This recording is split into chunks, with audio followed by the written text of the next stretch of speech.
Hey guys, are you traveling this year or traveling ever and tired of roaming fees? Yeah.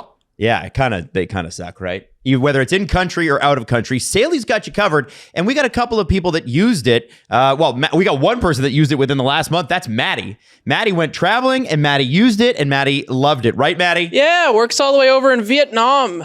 That's awesome. Does Saley make Vietnamese coffee better? Yes, actually. You know why? Because you get 15% off if you use our code DANGLE. Not the coffee. Not the coffee, no. But it'll taste better because you'll have more money for it, and it's already cheap, so it's basically free at that point. She's unreal. Man, that's crazy. That was good. Where'd we find her? I don't know. It's amazing. Wow, what a sales job. And it was, frankly, the truth. That's the best part. Jesse used it last year. I'm using it this summer. You should use it whenever you need it. Use the promo code DANGLE at Saley.com or download the Saley app. Use that promo code DANGLE, 15% off. And you're talking about literally cell phone plans, internet plans all around the world. Check it out and let's start the show.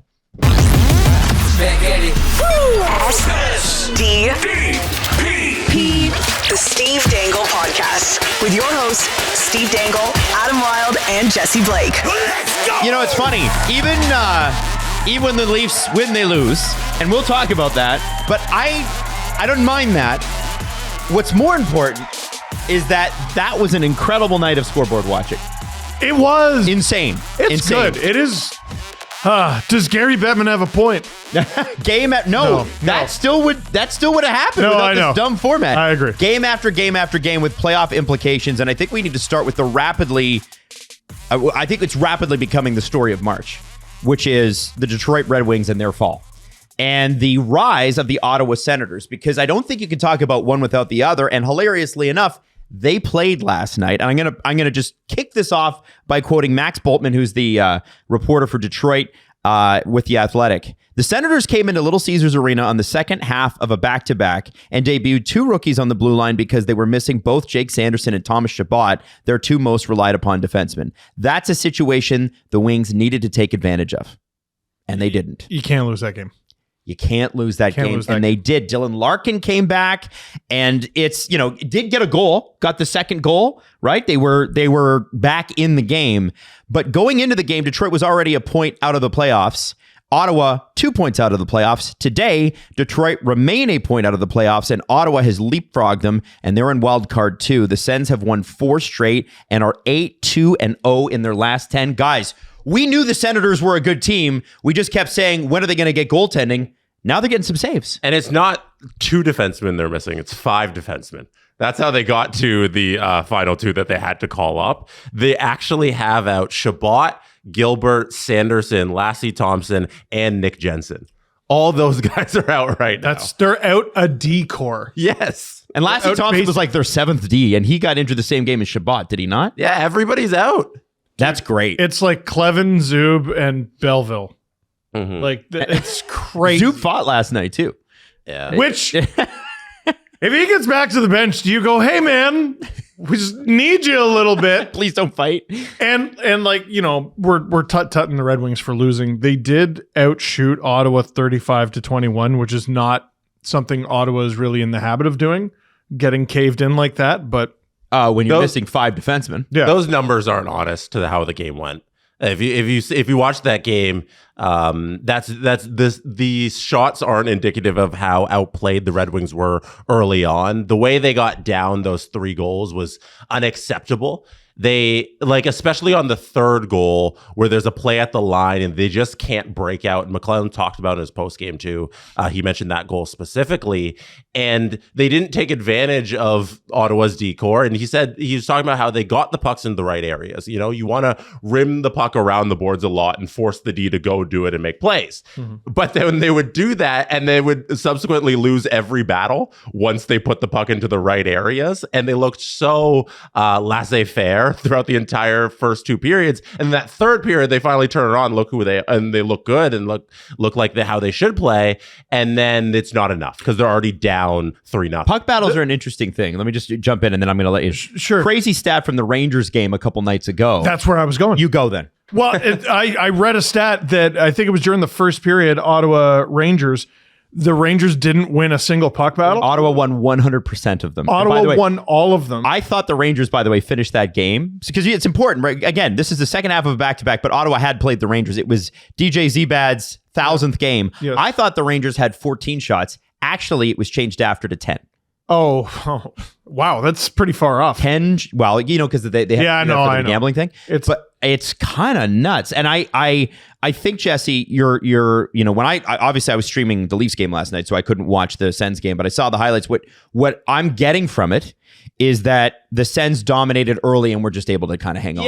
And that's what you need to do. That 3-goal lead they got, once they got that, it was okay, we're going to sit back, we're going to get into our shell. And Allmore played great. Like, even the last 10 seconds, there was a couple unbelievable saves he had to make, and they did enough. They knew they got up 3-0. We're undermanned here. We're going to do enough to sneak away with this victory, and they did it expertly. It was really good by Ottawa. It's such an interesting group because this is a team kind of like the Columbus Blue Jackets and we'll talk about them later. We're going Atlantic Division and then we're going Metro. So, I'm trying to keep it somewhat of a storyline here. I'm blown away by how quickly the Senators have turned those things around. And it seems a little bit like the Linus Ullmark situation that happened in, I believe, January with the statement and everything. Around then. That seemed to start to turn the tables. And then I think Brady coming back from winning a gold medal probably doesn't hurt. No. He come back with some confidence. It seemed odd to me and a lot of people that watch that these Senators would miss the playoffs. And it seems right that they're back in it. Well, now they're the team that's hot at the right time. They're in a great spot, right? There's no guarantee they make it still. Mm-hmm. Maybe they don't hold on to it, but outside of the obvious, I think there's, let's say, 3 teams you don't really want to draw in the first round. We keep saying Utah. Columbus has been getting a lot of love. Yep. I'm not sure I want to draw Ottawa right now. Do you? Not if their goaltending's good. Nope. Now, the other side of that, Steve, is, as Jesse pointed out, they're missing 5 defensemen. And Shabbat, I think, broken a wrist. So even if he's back in 4 to 6 weeks, which is what the timeline supposedly is, that means he's not back for the first round. And if it's 4 weeks, he might be back for the end of the first round, but is his wrist fully healed? Probably not. Which, by the way... kind of sucks for a hockey player. The JT Miller cross-check on Shabbat that damaged his wrist. Everyone's like, that happens 1,000 times a game. I'm like, one day you're going to hear yourself. One day you're going to hear yourself. Yeah, that was bullshit. Hey, cross-checks that potentially break bones happens 1,000 times. Well, maybe hockey's not for you, Steve. Yeah, well, you know what? Maybe not. What did you guys think of this Dylan Larkin comment? He said, it's like, what are you going to do? The room is mad. The guys are mad. That was a big game for our hockey team. Unfortunate how well we played against those guys all year. And then this one tonight, it kind of wipes away our record against these guys because that was a big game. But we're going to Buffalo Friday night, so we have to pick ourselves back up, and that's mental toughness. We got to pick each other back up and find a way through the next 11 games. He's right. Now, on the Detroit fall, and we'll get to the DeBrincat goal too, don't worry. Again, this is Boltman again for The Athletic. The loss itself is the biggest problem. Of course, as Detroit, which sits at 84 points, could very well need 94 or more to get into the postseason in a highly competitive field. It's the circumstances that make this one such a missed opportunity because it's against the Senators, right? Right, of course. And I look at Detroit's schedule going forward, and again, I'm coming back to the DeBrincat goal, but you've got the Sabres Friday. Tough. Flyers playing better. Tough. They lost last night, but they're still in it. Well, and it's a bit of a reach, but they're in it. Yeah, but it's a reach. But look who the Flyers need to beat if they want to keep this alive. Yeah. So right? they're going to be bringing it, and you're on the second half of a back-to-back that night. Then you got Tuesday Penguins, who just got their asses beat last night, and they're going to want to win. That's not fun either. Thursday again against the Flyers next week. God. And then maybe next Saturday you finally get some relief. It's the Rangers, which you have to win. Maybe. So let me go to this, Jesse. Can we pull up the Alex DeBrincat called back goal, which was the offside? The offside, because it really Detroit did get out to a very good start. They just had the goal called back, and Detroit fans are not thrilled about this. And I have to be honest with you, I still don't love these offside calls. I do think there should be a time limit on them. Now, I understand this one being called back, but it does take away a pretty spectacular play. And it is the right call. Yeah, in my mind. That's the thing, right? With goalie interference, there's this fierce debate with offside. I'm like, yeah, that sucks, or yeah, that's not the spirit of the rule. But like at the end of the day, offside are or aren't, right? Yeah. I don't know if Detroit fans are upset at this one. Like he was offside. Maybe disappointed. That's a better word. And they had a whole game to turn it around and they didn't do it. Yeah. As offside reviews go, that is significantly offside. That's a good point. I don't know. You can't get down on this because he was offside. Like that's a lot. And you can win the rest of the game and you can score another goal. It was early enough that it was recoverable. Yeah, who is that? Patrick Kane? Yeah, that's 88. Yeah, that's he's a rookie. He doesn't know. Dude, right. Speaking of, like, I think this is such an interesting conversation because, like, can you call back an offside like at any point of the game? Because you said something about a time limit, right? No, that they don't have it. As long as you don't, once you exit the zone again, then you can't redo it. But as long as it's still the same entry, you can challenge. So, but what I'm saying is the after effect. Like once the whistle's blown or whatever, like can they still contact the bench and be like, "Hey, was that play offside?" Or anything? As long as the puck hasn't left the zone, like that continuous play can last forever in that zone, and you can go challenge for the offside. Okay. Yeah. This would never happen, Maddie, but it, like we've talked about it on the show before, it is hypothetically possible. You win the opening faceoff, gain the zone, play 20 minutes continuous in the zone, score a goal at the very last moment, and then they realize, oh, you were actually offside on the entry at the beginning of the period, so we need to replay the entire period, and also it's no goal. Like, based on the way the rule is written, that could hypothetically happen. Now, 20 minutes is never going to happen, but 2 is like, that's a long time. 2 is a lot. That's a long time without going with it. Like, I don't know. Yeah. That's crazy. Yeah. Anyways, thought that was interesting. I thought McClellan had the right attitude post-game in that he called out the refs a little. He's like, if the ref calls it at the line, then the goal never happens. That's a very good point. He should probably see that. Yeah. Listen, offside reviews 99.9% of the time are a lot smaller than that. He's offside by like at least several fists. Yeah. I like McClellan's comment. That's a good comment. Yeah, like so he's like, we can't get down on that because the reporters did ask him like, hey, did that goal affect you for the rest of the game and that sort of thing. He's like, well, like it can't because if it happens and it's taken back and you have the rest of the game to play. But like if the refs make the call, then that goal never happens and we keep playing the game. Yeah. So, but to say that it doesn't, I mean, I know he says that it can't, but we all know that it can.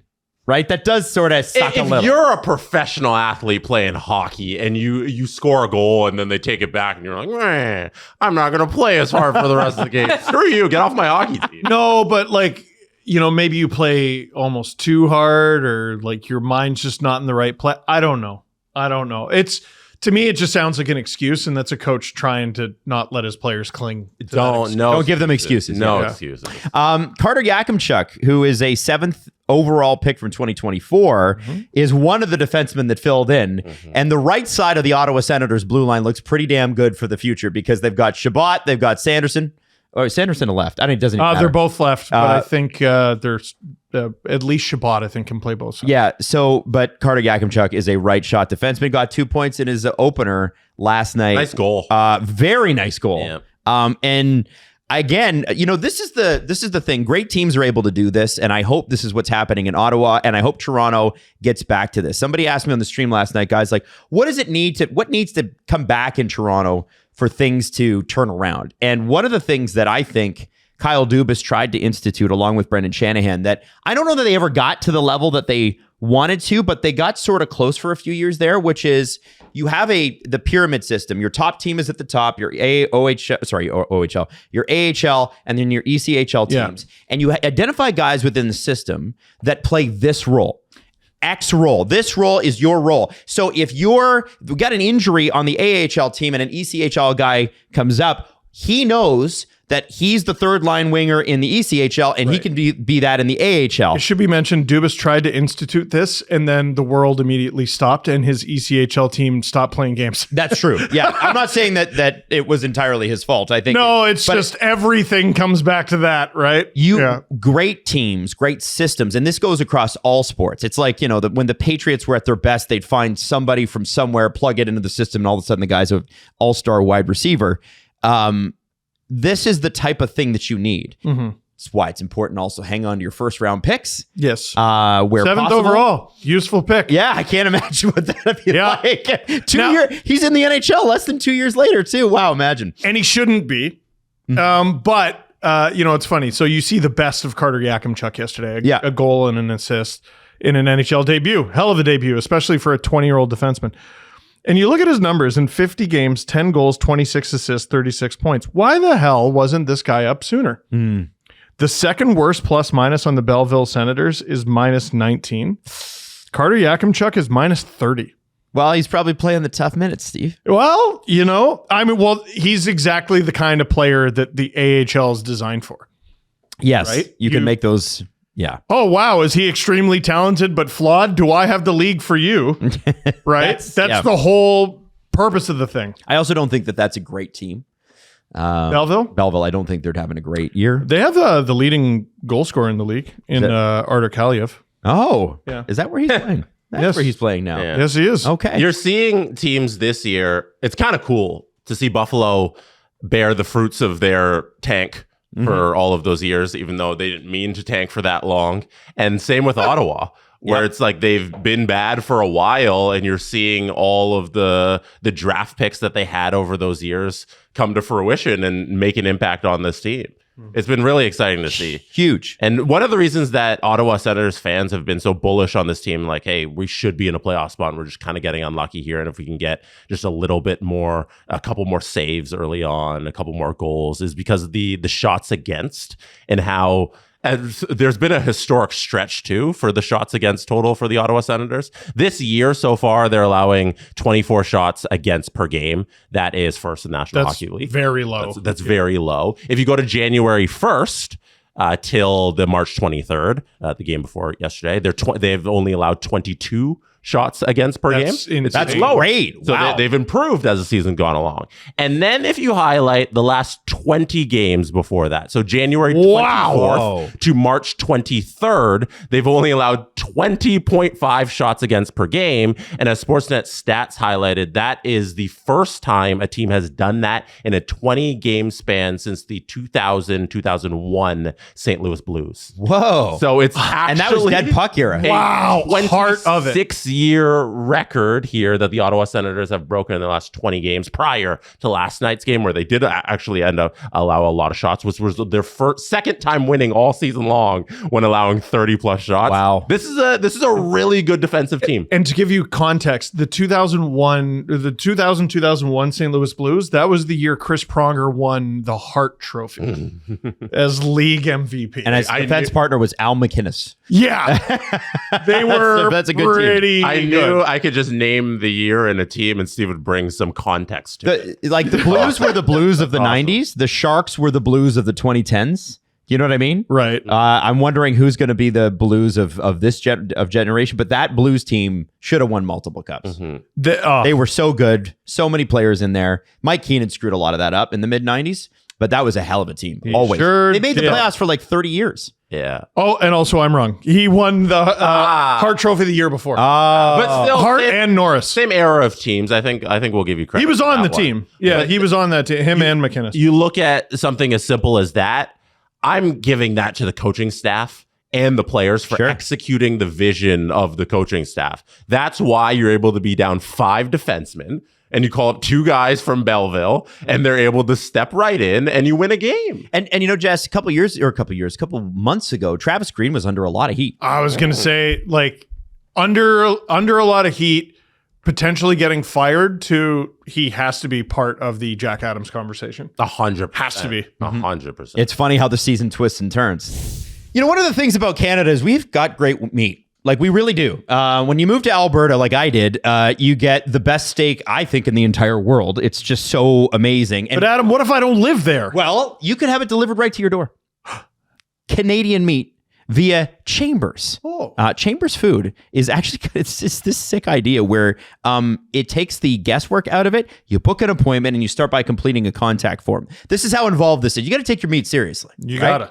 gotta. We will, as they say, we will contact you, set up a phone call or a Zoom appointment to create your order with one of their trained representatives, which is crazy. We were all lucky enough to have some of this meat. It's so good. And I've never been a person who can like tell the difference between like cuts of meat and how good they can be. But I could genuinely tell like, oh, this chicken breast and this ground beef is better than the one I'm getting at the grocery store. It's higher end, and you can see it when you're cooking it and when you taste it. It's straight up screwed up going to the grocery store. Yeah, It's genuinely. We had it. We ran out. We did the grocery store, and I got to go back. I got to go back. I don't think I'm ever going back. It's delicious. And the great thing is they've got a meal analysis form, so family size, consumption levels, cuts of meat that you like. And we're talking not just beef and chicken here, pork, fish, all that sort of stuff. And it's really there to fit your family's needs. So there's no wastage too. So the money you spend, you feel like, hey, I'm actually going to eat this. And they're going to, again, deliver it right to your door. It makes your whole grocery shopping experience so much easier too, because now you don't have to worry about meat. You got Chambers, and we want to give you $100 off your first order. How about that? 100. 100. This is a family-owned company. They are in Canada. AAA, all-natural Canadian meat directly to your home. $100 off your first order, and they expect that order is going to last you 10 to 12 months. Go to chambersfood.com/SDPN. Again, it's Chambers, CHAMBERS, food.com/SDPN. Now, moving on from that game, unless you guys have anything else there, I'd like to go to Toronto-Boston next, and not for the Toronto angle, but for the Boston one. The Boston Bruins, heading into last night, had the second best home record in the NHL besides the Avalanche. So the Avalanche were 1, Bruins were 2. After last night's loss, which was an embarrassing one to the Leafs in 2026, are you guys kidding me? And like, they are now third to the Hurricanes. Their points percentage at home is still a .716. it wasn't like a fluke either. Like, oh, we outshot them, we outplayed them. Like you got thoroughly outplayed. Thumped. The Leafs outshot you by 15 and outshot you in each and every period of this game. Who are you? What was funny about that, Steve, too, is after the first period, I know the shots are 9-5 Toronto, but I don't feel like Toronto's outplaying Boston. But No, I agree with that. But by the second period, the Leafs, so for anybody that didn't watch this game, the Leafs took 3 straight penalties in the first 9 minutes Of the second. and they were the ones that scored. Yep. They got the shorty, and what a shorty. It's never wavered all season long. The penalty kill for the Leafs has been excellent. No matter, like, they've allowed a few goals since trading Lawton and Waugh, where I was like, well, here it is. And Matthews, too. Like, he's a penalty killer. They've lost a lot. They're fine. They're fine. Yeah. It's crazy. Can I ask, Jesse, can we bring up the Matthew Nye shorty? Can we bring up that goal? Sure. Is that possible? Because I just thought of something, and I've got a crazy stat for you, but I think it's something you got to see. Now, while Jesse's bringing that up, I'll tell you this. Boston didn't lose its spot. It lost nothing by losing that game last night, except for the fact that they lost pace with Montreal. That is an important game that Boston this morning could be at least tied in points with Montreal. Ottawa beating Detroit actually did Boston a huge favor. Huge. Yeah. And now Montreal would have a game in hand on Boston, but even so, pacing matters, right? Mm-hmm. And Montreal could easily lose that game, whatever that game might be. Well, it was yesterday? Oh, you mean the going forward? Going forward. Montreal beating Carolina is a big win. Huge. And we'll talk about that. Yeah. But I think Boston, if they had beaten the Leafs last night, would have 88 points, but 71 games played. Montreal has 88 points, but 70 games played. Again, people are like, well, that's a game in hand. Yeah, but you have to win that game. If you're a Bruins fan, you probably head into last night thinking literally the opposite result would happen. Yeah. Like, you would win and Montreal would lose. Yes. That's the smart money, but it's hockey. And you have to play the games. Now, let's talk about the Matthew Nyes thing here first. Mason Lohrei sort of gets bodied, and I think it starts here at the point, if we can just forward it up a little bit here, Jess. it's Bo Grew and Matt Nyes, short-handed dynamo squad. I want a Grew jersey. I straight up want a Grew jersey. Yeah, it would go along really good with Yanni Hakanpää from Matty. I love French-speaking Leafs who wear 29. So the Boston Bruins power play has been very, very bad since the Olympic break. And what happens here is it's a misplayed pass. Nyes gets in the middle of the pass to Mason Lohrei and then proceeds to outrace him and then outbody him. And what's crazy about this is how big is Mason Lohrei? Do you have any idea? I don't know. So Matthew Nyes outmuscled him for that puck. Mason Lohrei is 6'5" and 218 pounds. He's what? I did not. Doesn't look like it on that play. And No. this is then a beautiful roof job on Jeremy Swayman to tie the game. Oh, it's a beautiful goal. Man, this is why every trade package that comes up, I talk about Matthew Nyes like he's Goku. Like, please don't trade this person. How old is he? 23? Yeah. Yeah, no. He set a career high in points last night, by the way. No, I don't want it. And look at this. Talk your shit, Matthew. Look at this. Absolutely. This is the kind of guy I want going into TD Garden going forward. I love it. Mm-hmm. I love it. And I think he loves being a Leaf. And I think he loves being king shit. And I think he's where this league is headed. Yeah, no, you got to completely blow me away to trade this player. I was very happy this happened because I was starting to get upset with Matthew Nyes in the amount he was playing because he clearly wasn't playing at 100% and he has admitted that. And it was a waste of time him being out there just running cardio on 80% of his body. And then now he finally did something. I'm like, oh, it makes sense that you're in the lineup now. Yeah. Mm-hmm. Now, I got to ask you guys, do you think this game is won or loss on the Nikita Zadorov hit on John Tavares? Now, it's important that we understand here, before we show you the hit, if you haven't seen it. Nikita Zadorov injured Scott Laughton earlier in the season with a headshot, injured Auston Matthews with a hit from behind, and could have really hurt Tavares here. Now, people will look at this and go, well, Tavares is crouched. You have to remember, Zadorov called it 5 after the game. the person who is throwing the hit has the responsibility. It is not John Tavares' job to say, wait a second, let me perfectly position my body so that I can absorb this. He's going to try to, but Nikita Zadorov has the opportunity. He could just slide his hip into Tavares' hip, and that could still be a hit that takes John out of the play, but decides to get his hands up. And he's also enormous. Do we got to start putting stop signs on the NHL jerseys as well? We do it for the kids, but these guys aren't getting the message. I guess not. And it led to an incident, but I want to first play this hit. So that's where Tavares is. Remember, he's got the puck and digging it around, right? So he's looking at the puck. He's puck watching. And then Zadorov can go the other way here and just take his body. If he goes to the right in this instance, it could just be a body play. It might hurt a little bit, but it can be a body play. But instead, he goes for the upper back. It's bad. Hands up, stick up. That's not how that's not how you're supposed to hit. It just isn't. No. And Brutal he acknowledged that after the game. He did. He acknowledged that after the game. So I don't know why you're defending it. He's not. Max Domi then scores on the ensuing 5-minute power play. Nice, Here's Zadorov post-game saying that he deserved 5.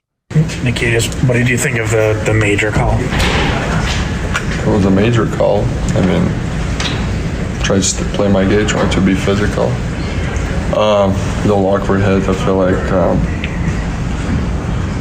I don't know. I mean, I think it was the right call at the end of the day. Yeah. Okay. Actually, keep going because the rest of this clip is really good too. Do you think things went wrong tonight? Well, we were just flat. I mean, we had, we were just flat. I mean, didn't have emotions against Toronto Maple Leafs. That's on us for sure. Got to be better than that. I mean, it's important points for us at home, and to drop it like this, it's embarrassing. Didn't have it against the Toronto Maple Leafs. These games matter. Yes. Just in an emotional level. And I don't think that's him going, ugh, it's the Leafs. I think that's him going like, dude, we hate these guys. Yeah. Which, absolutely. Like, you could tell there were some words that were unsaid. Like, he gets paid the big bucks to lay big hits. Like, he gets paid the big bucks to punish his opponent, and that's what he was trying to do there. But You got to do it within the confines of the rules. And Yeah, Nikita Zadorov is also the most penalized player in the National Hockey League this season. Whoa. He does this very often. I believe it. He does this, I should say, he does this more often than any other NHL player, which is take penalties. Yes. So, there you go. And There's a reason they call him Big Z, friggin' 6'7", which is top 10 tallest player in the league. 255. Or 255? 257, which is second heaviest. Easton Cowan went after him right after that. And this is an interesting moment because this game might totally screw the Leafs this year when it comes to having a top 5 pick. It might not, but We got to talk about the doomsday scenario after. which we will. We will. But I want to talk about why this is probably a good thing.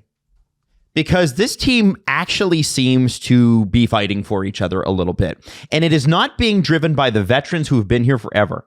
It's the Bo Grews, the Easton Cowans. Matthew Nyes is a part of it as well. I'm starting to see... Dakota Joshua did go Zadorov. He did. Later. He did.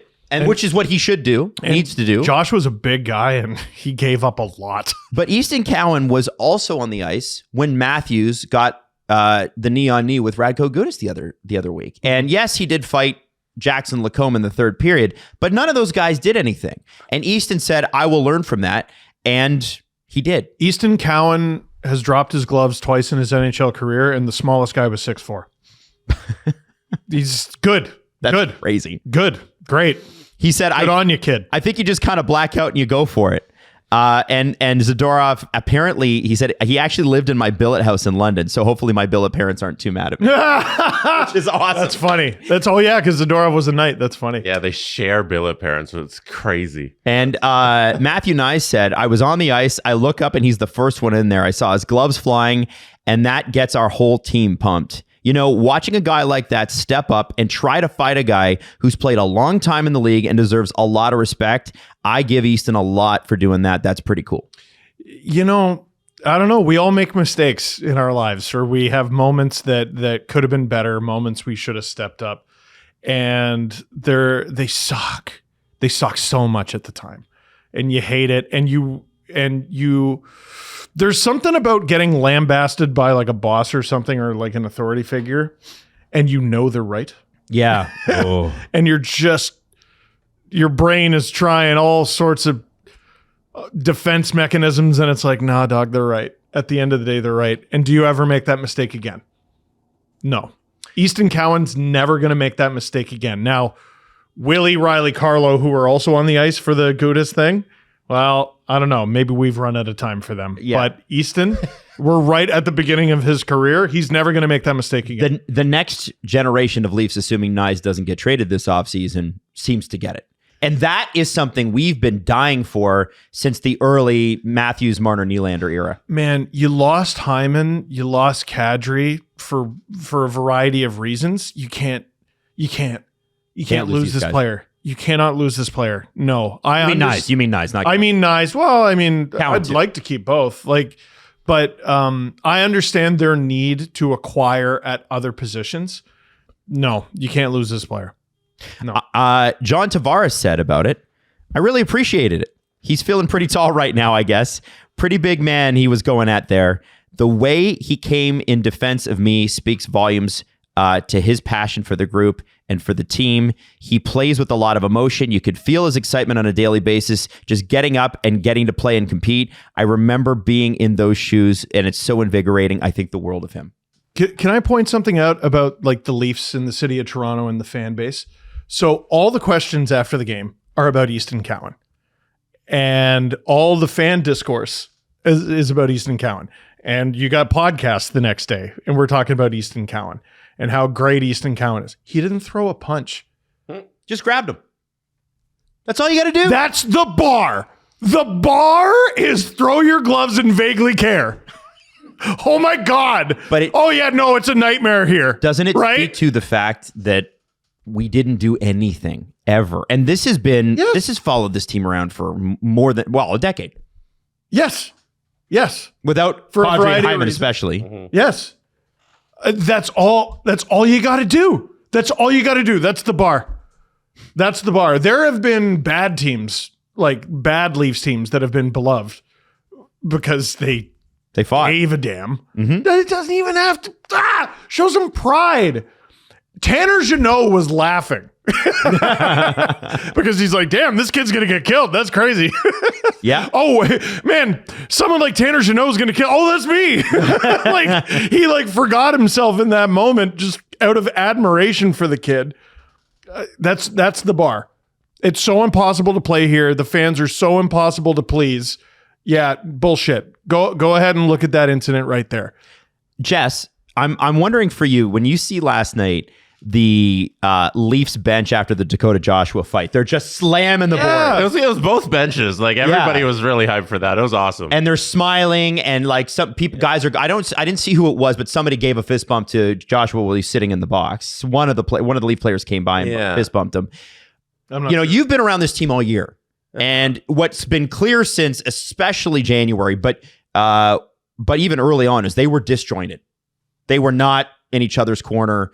Have you sensed, since the Matthews thing, a little bit of a coming together of this group? I don't want to call it performative, but they've taken it personally that they did not stand up in that moment, and they're trying to go the extra mile here and prove to everybody, you can't push us around. We are actually going to stand up in these moments. Mm-hmm. Go ahead. No, I was going to say it's caused a greater conversation league-wide, right? Like, and there was... I don't remember who hit who. The Jets were playing the Golden Knights last night. Okay. And one of the Jets got hit, and Scheifele is like, we're going. Oh, it was to Brett Howden. And Brett Howden was like, you could tell there was a moment where he's like, am I about to fight Mark Scheifele? But, dude, this is the price. This is the price you pay being an NHL player. Yeah, and it's not that like, okay, this moment happens and then now they're doing this stuff. Like, where was this? Sometimes you need something to give you a kick in the ass. And maybe that Matthews moment was finally the teaching moment for the crest of the Maple Leafs and the organizational attitude and everybody who steps on the ice wearing that laundry to know that you have to be there fighting for the other guys on your team. And if that's the turning moment that they need, then the franchise is better off for it. And I hope it sticks. That's the thing. Because right now it is there, and I hope it sticks with everybody. With each passing game, it turns out, the finger curled on the monkey's paw when I think it was Game 7 of the season. The Leafs are playing Seattle, and I said we still are waiting for the defining game of the season, and that one was it. That was absolutely it. Now, when we look back on this season and years in the future, it'll be the Ducks game, but. That game summed up their season, and we hadn't seen the season yet. We didn't know. Because the evidence in front of us is the Leafs were made of tougher stuff than that, for God's sake. That part of what made it so bad that Marchman ran over Stolarz and no one did anything is it was kind of a surprise. Like last year's Leafs weren't pushovers. Not really. There were times... They wouldn't stick up for each other, though. Not to the standard that you need to win. Domi does. Yeah, not to the standard that you need to win, but, they were made of tougher stuff than we had seen in previous years last year. That wasn't enough, though. Mm-hmm. It wasn't enough. The Matthews one, like, again, I keep going back to... This is the perfect offseason. This is the perfect opportunity to go scorched earth with your leadership. Not necessarily on the ice, but you can have that conversation with the roster. Scorched earth with your management, scorched earth with your coaching staff. And the Matthews incident with Gudas has given you purpose. It's difficult to envision the team you want to be. Mm-hmm. It is. And putting that team together is easier said than done. But you know exactly what team you don't want to be. Mm-hmm. Yep. That's great. That's good news. That's the kind of what you need out of times like this where the games, quote unquote, don't mean anything. You need new information. It's so important. And like Bo Grew coming into the lineup and being valuable. That's good new information, but you're not going to create a championship out of it. Mm-hmm. Your team is baby shit. Mm-hmm. Fundamentally. And the league knows it. baby shit. The media and the fans, nothing is going to run Auston Matthews out of town faster than his team not giving a damn that he's hurt from who cares if it's a dirty hit? I don't care if it was clean. You go after the guy. That's your captain, right? You know exactly what you don't want to be going forward, and that's great news. Now, there's a thing in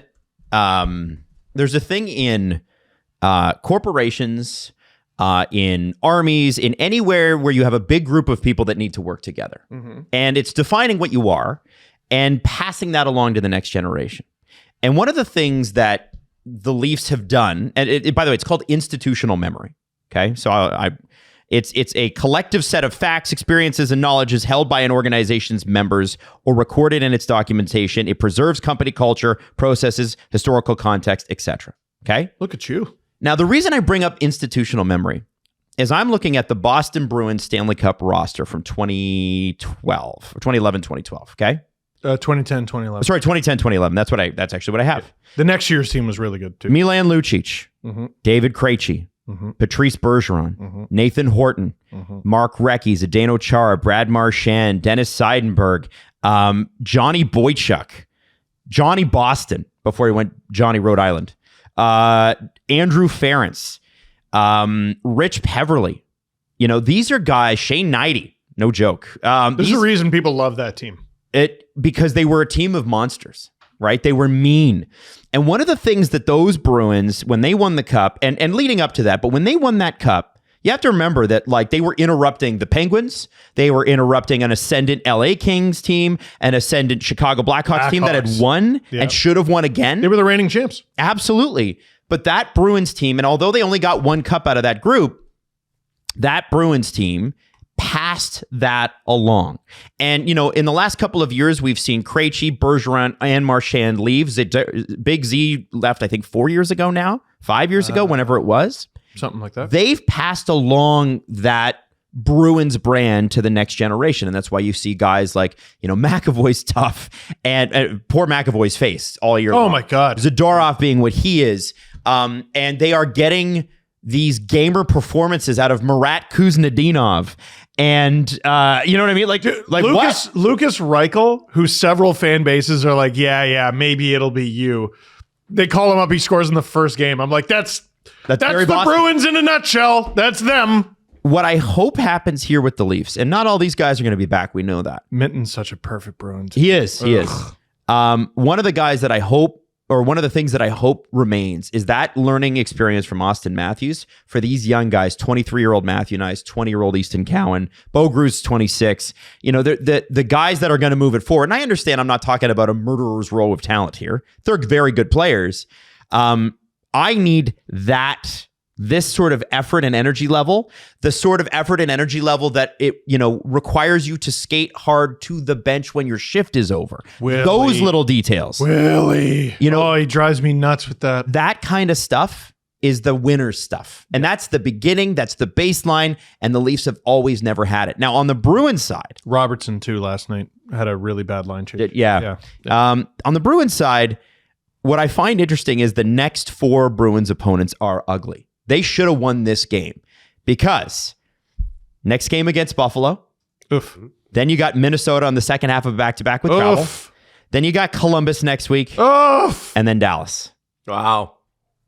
There's not a much worse slate of 4 games. You needed to win that game.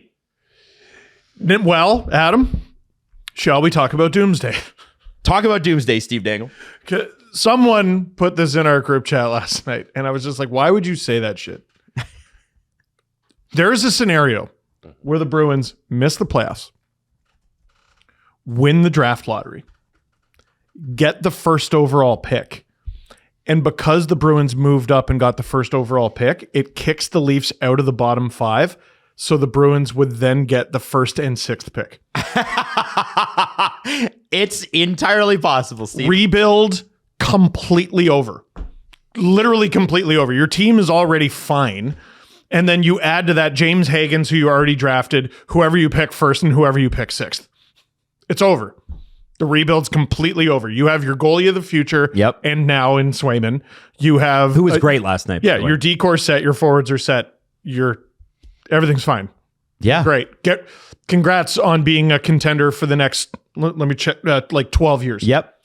The only thing that's a flaw in that thinking is that the Bruins can't fall to the bottom 11 that they would need to get the first overall pick of their own pick. Good point. That's not as fun then. Right now, they're 9th overall in the league.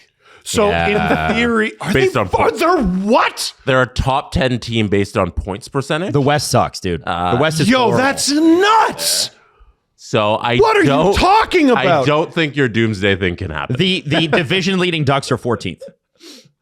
Yeah. What the If the Leafs were in the West right now, they'd be 2 points out of a playoff spot. Detroit is 13th in the whole league and they're not in a playoff spot? Yeah, based on points percentage. Yep. Wow. People are talking about the Mammoth. They're 16th in the entire league. The Caps are right behind them. I know. I'm talking about them like they're this unsurmountable boogeyman. The Wow. Nashville Predators, currently in a playoff spot, are the 20th best team in the league. They're not based even on top points half. percentage. They're not even top half. Oh my God. If the Predators fall out, neither they are have the a Golden shot in Knights. the lottery. Neither are the Oilers. Yes. The Capitals are better than all three of Edmonton, Vegas, and Nashville. Yep. Yo. The Preds could make the playoffs or get the first overall pick. Someone in the Pacific is going to get a Stanley Cup that's like winning the Memorial Cup as the host team. Like, that's crazy. The goal differentials too are just embarrassing. Like, you look at the Caps who you brought up, they're +9 on the goal differential, and they're like, we don't even think about the Caps as a chance to make the playoffs in the East. And you go to Nashville, who's competing for a spot, -20. Philly's above Utah. Yeah. Philly. Philly is above Utah. If Philly was able to win that Columbus game, they would have been back in the playoff race, but 15th overall in the league, and they can't compete. Look how high the Islanders are. Yeah. Oh my God, man. That's crazy. The Atlantic is tough, and the Central is tough at the top. Only at the top. The Atlantic's tough all the way through. Oh my God. Wow. Yeah. Thank you for pulling that up. Isn't that I amazing? didn't realize it was that bad. Another thing that I should point out, William Nylander with 2 points tied his father Michael in career points. At What? 679 points last night. That's crazy. Wow. He had wow. Yeah. Wow, what? Wow. Michael Nylander. I thought he had more points than that. Oh, okay. Well, in that era, 679 points is a lot. That's very fair. Like, he was a very fair. Underrated center for his time. I thought he was very, very good. Was. Edmonton fans. I thought Willie had a good game last night because he was doing the things that he's best at, which is having the puck on his stick. Underratedly, because he doesn't do it with speed, he's so difficult to move off of when he has the puck. He's strong. Like, you can't knock Willie off the puck once he has it. And that one breakaway play he had, the one where he didn't score on that one, where he gained the zone and he had it and he broke free. Like, that's just, he's just a tripod out there. Yeah. It's fantastic stuff. He's a I thought really he was strong good. player. Yeah. Part of the reason why I wish he would fight. I feel like he might actually do okay. But Can I ask you, what do you- He extremely doesn't have strong. that in his DNA. No. I know. What do you make of Berube's comment about, I know it was sort of like a joking context, but he meant it, about Willie passing too much and not shooting enough? I think he was right. He's 100% right. That's an offensive player who has to be thinking about offense all the time. Every time, well, with the exception of last night, every time I look at the shot counter, I'm like, well, that's not enough. Every single time. And like, to the point where I don't know if you got this because you were streaming it, but like, Domi had already scored an incredibly sexy Great goal. Yeah. And something happened in the third period, and Mike Johnson is like, it's mocking him essentially for not shooting. Still. Like, because... And he did inevitably get a goal. No, this was after he scored. Oh, this is after he scored. Oh, okay. He's like, oh, God, he doesn't shoot enough. And I was like, yeah. And then I had to go, wait, they're winning because of him. Yeah. I had to like re-rack my brain. Yeah. But it's true. And like the thing he pointed out is the same thing like with Willie. Like, Max is an extremely accomplished playmaker. Willie is too. They can both shoot. They both have great shots. That bit I had last year, like about Max not being able to shoot, like I did say that for a reason. Like last year, it was brutal. But this year, I think he's shown on many occasions, like, Jesus, that thing's a weapon. Why don't you use it, man? Yeah. Use it. Yep. Like, so many times they're on a 2-on-1 and that pass isn't getting through. It's not. And if they do, are you going to be able to pull it off well enough that they don't like heel it into the corner? Yeah. Or it's shoot the friggin' thing. Yep. Unless you're Steven Lorentz. Yeah. Steven Lorentz Yeah, who had a breakaway last night. with the breakaway with Brandon Carlo. Yo, Yeah, no. He has 0 goals and 2 assists this season. He might as well just like give the puck to Boston halfway through the breakaway and just be like, okay, you can have it. I know I'm not going to score. It's all right. if he shoots it, I think he should stop trying to score with his first shot. When he's on the for a breakaway, rebound? literally shoot for a rebound and you might bang it in. or He is Michael Grabner, but from Waterloo. fake it. Just fake it. Yeah. Just fan on it and then do it again. Yeah. Don't shoot the first shot. Screw up on purpose. Yeah. Or just like don't go for the shot and just skate into the corner and just kill some time. I'd- It'd probably be more useful than him. Yeah, because the shots make sure the shot means it leaves the zone faster. and the Boston gets possession. Why just keep possession? He really is. We have David I'm Kampf at kidding, home. but, Like we do have David Kampf at home. Like he scores 6 or 7 goals per season, and they're the most gorgeous thing you've ever seen, and nothing else. Yep. Yeah. Nothing else. But he's really good at the penalty kill and getting those chances. Like Steven Lorentz has been a fantastic penalty killer since he's arrived. Oh yeah. I like him. I think he should play. If it's between him and Calle Yarncroke, all day, Steven Lorentz. And by the way, Calle Yarncroke has a deal already set up in Europe. Like he's leaving. That was tweeted months ago. I think it was the beginning of the season. Yes. It Like- was. I think it was before Christmas. Stop playing him. Now, the other thing I want to ask you guys, Pizzetta got 306 in the first period of ice time. And Hayden, our producer last night on the stream, was like, hey, how much ice time does he have now? And this is in the third period. I said 306. And he's like, exactly. Didn't take a shift in the second. He's got to stop taking penalties. Yeah, the penalty wasn't great. Or take the right kind of Play penalties. him. Like, don't have him in the line. You're wasting a roster spot. Like you have 18 skaters. What's the point of playing 17? Why, You're right. Why Play dress? Yarncroke. Why dress Pizzetta and then not play him? I have an answer for that. Because if you put Yarncroke in the lineup, you're going to play him like 10. I'd rather have Pizzetta play 3 minutes and have someone else play more than have Yarncroke in the lineup playing 10. Why are those the two options? Because the management hasn't done a very good job assembling this team and the coach doesn't do a very good job coaching it. What about other people is what I'm asking about. Yeah. Just use the ice time appropriately. Well, And so I was listening to Leaf Report before this game, and Jonas and James were talking about how bizarre Berube's comments about Joseph Woll were. yeah, that was the You know, worst we thing need he to- said all year. Yeah, stupid. And the fact that, and I said this on the show earlier, and I tweeted this too, Berube is not coaching for the Leafs. He's coaching for his next job. He's coaching to show the NHL, I haven't given up. This team gave up under me, and I'm going to continue to put the roster on the ice that I think should win. It's not what's best for the Leafs. It's what's best for Craig's future career. That's what I think is going on. Last night it worked out, but let's be honest, it has not worked out great since the Olympic break. And what they were saying, and I thought it was kind of interesting, was like, why are you playing? Honestly, why are you playing Calle Yarncroke? Don't you want to know what you have? You know, I put Nick Robertson on the first power play unit instead of playing him 10 minutes. Let's just see what's there. just see. Is he a power play specialist? And if so, like, you're missing Auston Matthews' shot on that first power play unit. Nick's got a shot. Nick's got a great shot. Why not? Why not? There's a very distinct lack of experimentation happening with this roster, and even last night's win in Boston can't ignore that. And one of the things that he's been forced to do, which has worked out great, and he looks like a genius, but it's really just down to manpower, is play Easton Cowan in a spot where he can be successful in the top 6. Yeah, after a full season of not doing it. That's what I'm saying. Right? Like He has to now, and look at that, he's finding success. we've seen this. You know what? We have seen this before with the Leafs, and we've never seen it in a good era of it. I'm every conversation, I need to stick with my thesis statement. Please fire this person. Yeah.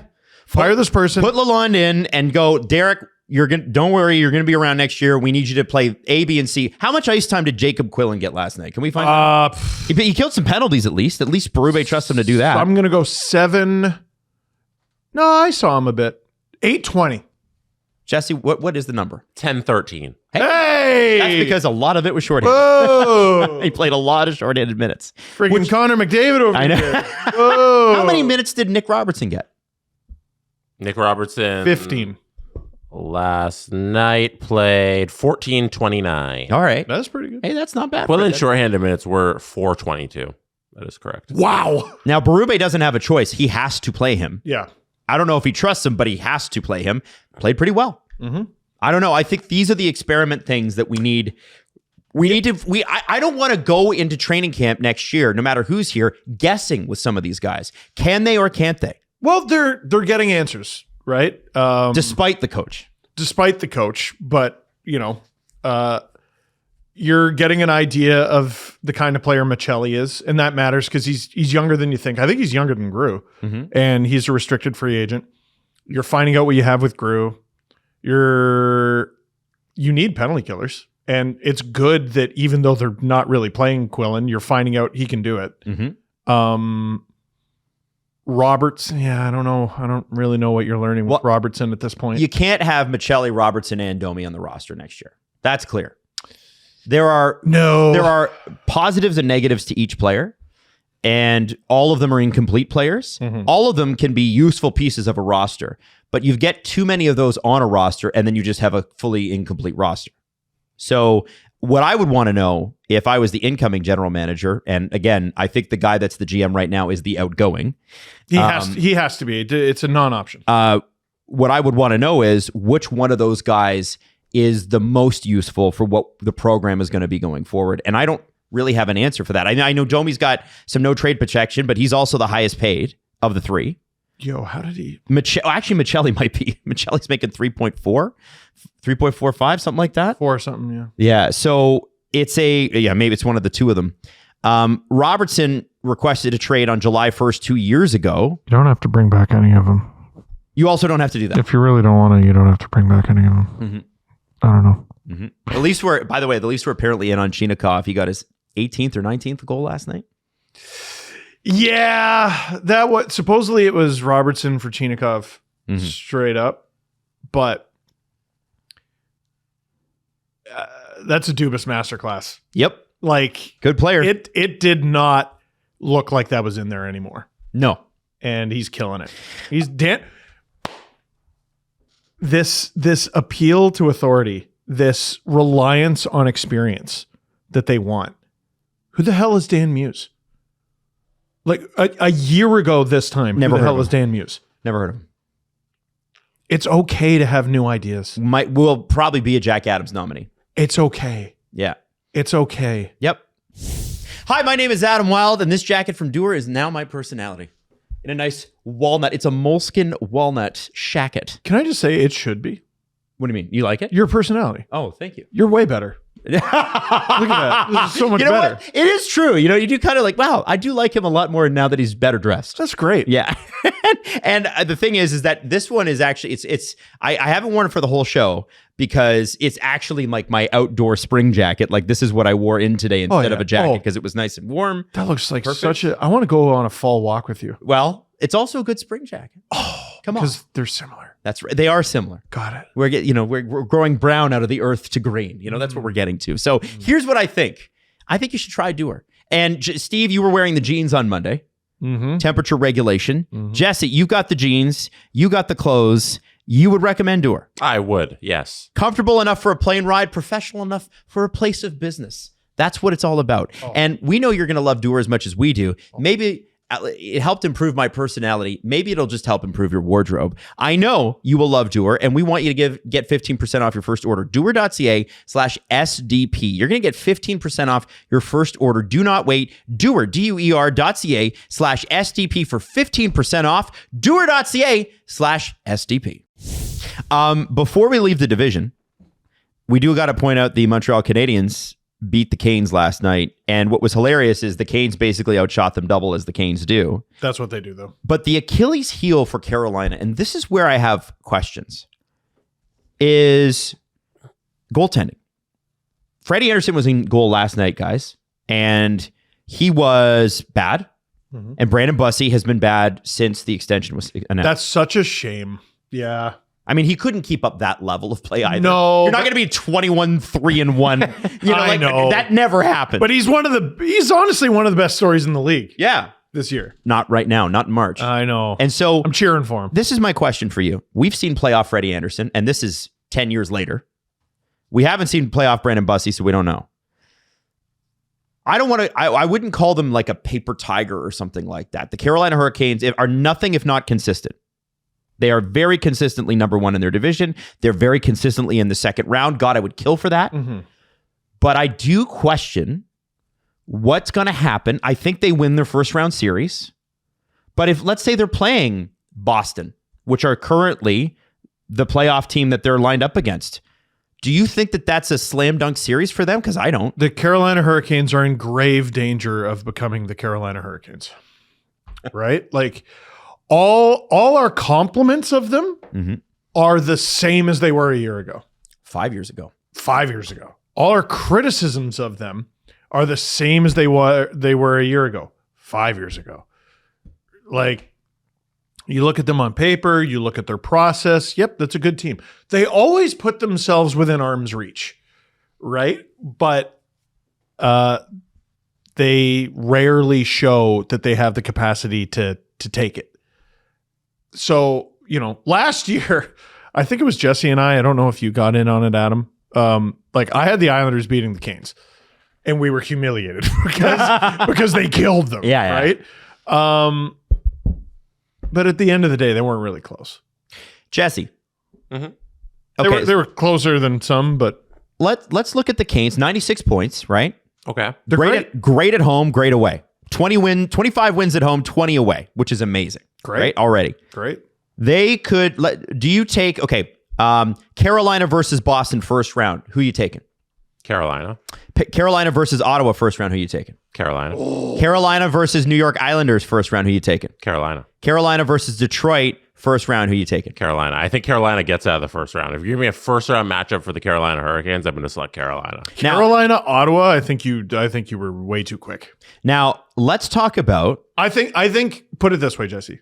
You're probably right. I think Carolina Boston is a long series. I think Carolina Ottawa is a long series. Yes, that's not what the question was. He asked me to just pick one, so I was just picking sides. If you want to get into a long discussion about how close that series can be and Ottawa has a really good chance of winning, we can do that. I do. But I don't think that but you give the edge to Carolina. I don't think that was what the game was. No, it wasn't. Now the game is No, this. but I'm playing the game I want to play. Okay. I recognize that. All right. 2 more teams, Jesse. Yeah. Second round, Yeah. Carolina Columbus. It's a close series. I'll take Carolina. Carolina Pittsburgh. Malkin Give me Crosby. Carolina. Give you Carolina. Yeah. Interesting. You forgot the game before this Montreal won, they beat them 5-1. Yep. Yeah. Yeah. Absolutely. Okay. It's just I'm not trying to be disrespectful of Canes fans here. I know they get really upset when we bring this up, but like they're great. They're in a class like we're talking about them like they should be odds-on favorites to go to the conference final because they should be. They really should be. And then the conversation changes aggressively when we're like Carolina, Tampa. Like you slam into that wall hard. I haven't seen the Sabres in the playoffs, but based on how they're playing now, I think that's a pretty tough series too. I can't tell who that is a nightmare matchup for. It's for one of them, right? Okay. I like that. That's Buffalo is either a nightmare matchup for Carolina or Carolina is a nightmare matchup for them, and there's no in between. Right. I have a crazy Sabre stat for you guys before we move out of this division. This is from Josh Inglis from Covers. And Josh said, since the Kevin Adams firing, December 15th, 2025, the Sabres are number 1 in points percentage at .808. They are 36-3. That's Number one, not real. Number 1 in goals against average with a .261. Wow. Number 1 in save percentage with a .913 or .914. That being number 1 shows you where the league is going. Number 1 in goals for percentage at 64%. Wow. And number 2 in scoring offense at 3.87 goals per game. And they're a point away from being the head of the Eastern Conference. Yikes. Scary. That's a good team. Now, moving to the Metro, the Blue Jackets win, the Penguins lose, the Islanders lose. What does it all mean? Let's kind of take a look at the standings here, because these teams all played last night, and it's really, really important that you kind of get the sense of what's happening behind Carolina. Carolina's going to win the division. But first with the Blue Jackets. And they suck. Sorry. The Blue Jackets won their game last night. Zach Werenski, according to Jeff Svoboda, who is Jackets Insider on Twitter, Zach Werenski came into the play in the third period with a goal and an assist. He has tied Artemi Panarin's single-season record with his 25th multi-point game. I think that's his 21st goal of the year. Wow. And Aaron Portzline, friend of the show, let me pull this up. I love this. Since Rick Bowness was hired Jan 12th, this is where the Jackets were when Rick Bowness was hired Jan 12th. And remember, 2 weeks prior to that, we were begging the Leafs to fire Berube. Okay? Back then, the Jackets were 28th in the NHL. Wow. They were 16th, dead last in the East, worse than the Rangers. They were 8th in the Metro. There are 8 teams in the Metro. Today, they are 8th in the NHL. 20 spots. 5th in the East, 2nd in the Metro. Crazy. And there's an example. So I was talking about Dan Muse, and you don't always got to go with the old guy. Rick Bowness, if I'm not mistaken, is the oldest guy. Yes. I think he's the oldest coach in the NHL. And he's been coaching since the year we were born in the NHL. He started his career in '88 with the Jets. And really, what did they do outside of getting him? Really, what did they didn't really make any moves at the deadline. No, they got Connor Garland, right? Oh, yeah, you're right. They got Garland at the deadline. Who I but love, like by the way. this started long before they got him. So they got Mason Marchment. Yeah. That was their significant roster piece.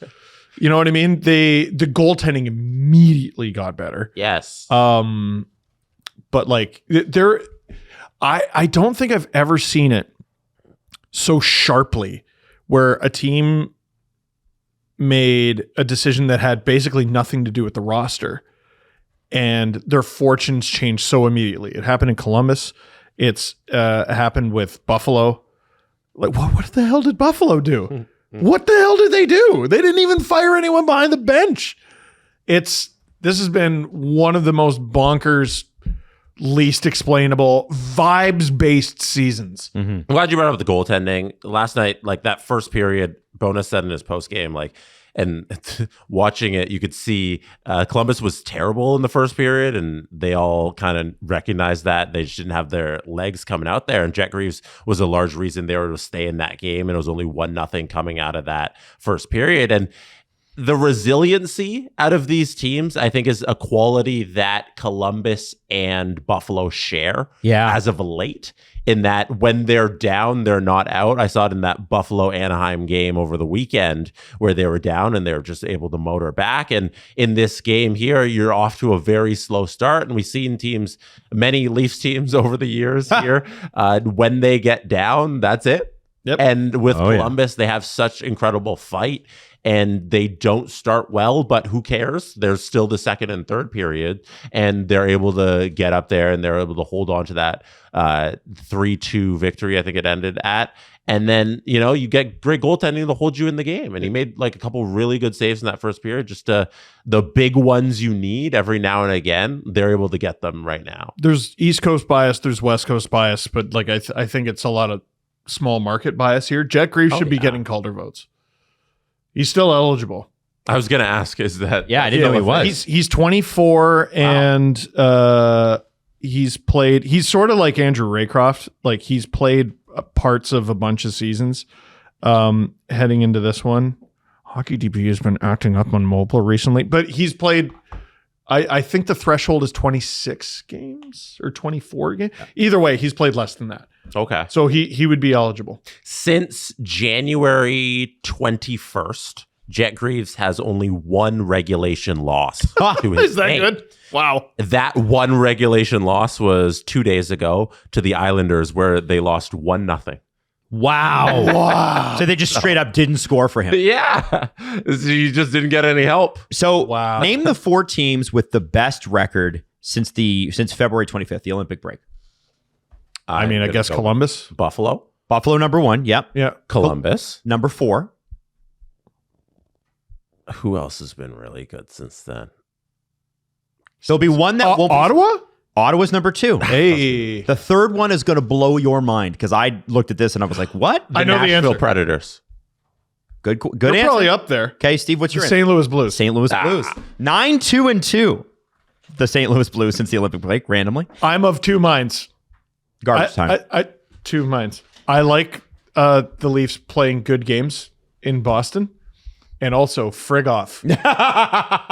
The Blues are trying to hand this to you, boys. Yeah.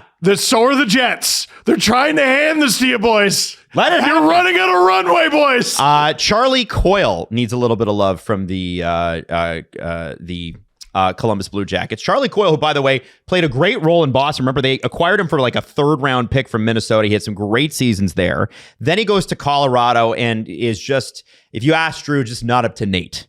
Just not up to Middlestat and Charlie Coyle, fart, boo, tomato, tomato. And guess what? He's on pace for 63 points this year. He's 34 years old. This might be the first time, if he does it, the first time he's ever cracked the 60-point mark. Charlie Coyle. One of the players who has aged best in the NHL. And I just mean in terms of skincare routine. Yeah, did he drop it online? Do we know yet? Just, I don't know, but Okay. every team photo looks identical. Yeah.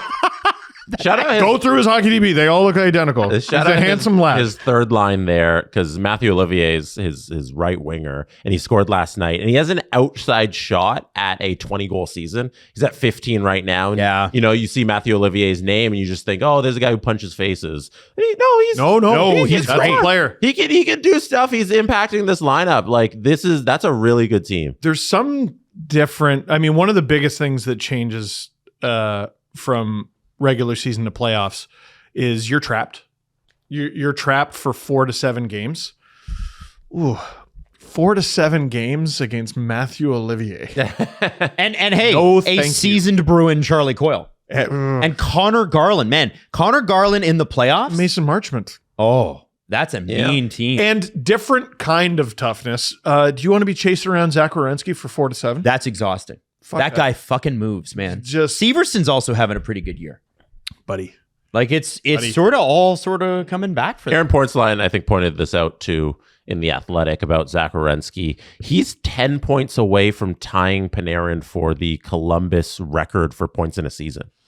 Like, So I don't that's think crazy. you're He has understanding how insane He it has is. 77 points in Columbus, most points in a season by a Columbus Blue Jacket. He's getting It's annoyed. 87 by Panarin. He's getting the Oh, numbers. my God. Like he's the lock, right? Like that would be the worst odds on BetMGM. I don't know if it's a lock. You don't think it's a lock? Cale Makar's up there, challenging him. for Car's that, up there. right? And Bouchard will get votes. Bouchard's getting some love as well. Mm-hmm. I don't know if there's a lock at this point. I think it's Werenski. But damn, Schaefer, I think, will get votes. watching the way Team USA played and how mobile he was with Quinn Hughes, like that mobility, it's just so clear. Like as a Leaf fan, we just never had that. There's just something about that. You watch the Wild play. I know Quinn Hughes took a pretty big hit yesterday, but you watch the way they play and how a guy like that can just dominate an entire game. Even a guy like Victor Hedman in his prime still does it, but maybe not to that level. He wasn't flashy in terms of speed, but controlled the entire ice when he had the puck. He was always fast for a guy his size. Yeah. If that makes He's sense. a big boy. Yeah. Yeah, no, prime Hedman was crazy. Crazy. Yeah. Werenski's definitely getting my vote, but I know the Cale Makar truthers out there will probably be upset. Well, He'll win another one, for It's- God's sakes. there's the okay. Let Who's Werenski have better, or who would you rather have? Okay, well that's not what it is. Like Yeah, who's having the better 100%. season? To me, it's Werenski, Especially if they make the playoffs first time since 2020, that the bubble which was series the qualifying round. against the Leafs. That'd be unbelievable. I think definitely deserves it. Yeah. Second, Pittsburgh got hammered by Colorado. And the reason it's bad for Pittsburgh is now Columbus is within a point. They went into last night 3 points out. Now they're within a point for second place. And the thing about that, guys, is if Pittsburgh falls out of out of that third place in the division, I believe it puts them out of the playoff picture because on the tie-breaking procedure, the fewer number of games played obviously is first.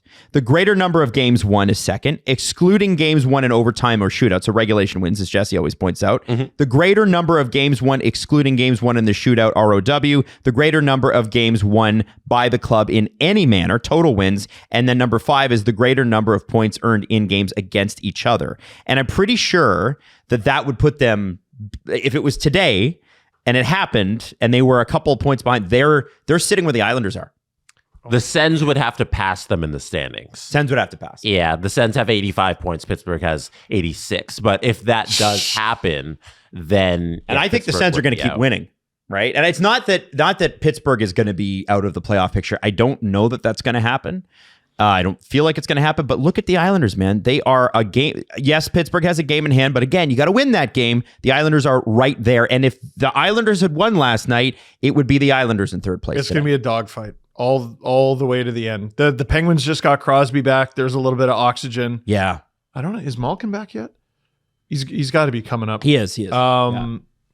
Dogfight all the way to the end. Like, ask me to pick today who the hell's making it. I have no idea. Now, this is going to be really close. It's exciting for both divisions. Now, I told you guys, or I said that, if Islanders had won last night, Pittsburgh's probably on the outside looking in this morning. Islanders are screwing up. Fuck. They're the ones who bought of Columbus. Columbus did buy. Garland was a big get.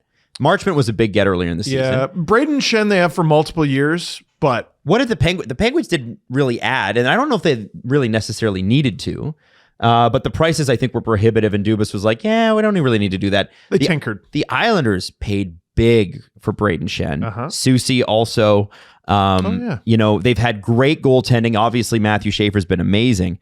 But how do you let the Blackhawks go up 4-1 on you? And the Blackhawks are looking good, by the way. Like, they're starting to get guys like Frank Nazar scoring again. I think they had a couple other guys that were in the lineup for the first or second time last night. Their system is starting to rise to the surface. But how do you let the Blackhawks, when you're in the playoff race, get up on you 4-1? It's a good league. 2-1's fine. 4-1, Steve, in the first period? Who sucks? Like in the NHL, who sucks? Vancouver. Toronto. Honestly, no, I think it's 2 teams. Okay. Like 2 teams where you go, man, you suck. Vancouver. So Jesse. Vancouver. And hilariously, now they're going to beat the Leafs like 5-0 tonight. I would say the Rangers. Yeah, Rangers are bad. Yeah. The blue and white and bad bowl tonight. The Leafs are above a bunch of teams who might make the playoffs. Like, it's just this season's so weird. Like, no. I'm not talking about teams that have had bad stretches or are in the middle of a bad stretch. I'm talking about suck. Right? There are no easy games in the NHL. None. It's crazy to me that they let that one get away, though. You have to win that game. I'm surprised, but they're getting away from. They're not the only ones, right? I guess, man, but it's bad. No, you can't lose it. You can't lose it, but you absolutely can. You know why? It's the NHL. Yes. Sorry. Yeah. So that is the Metro picture is unbelievable too. I think like the Atlantic and Metro bottom of the standings is really, really exciting. And by the way, if we're a different playoff system, I know this is how we started the break, but I'm going to just hammer this ahead. Even if it was a different playoff system, it would still be the same race at the bottom of the division end of the conference. So miss me with that shit, Bettman.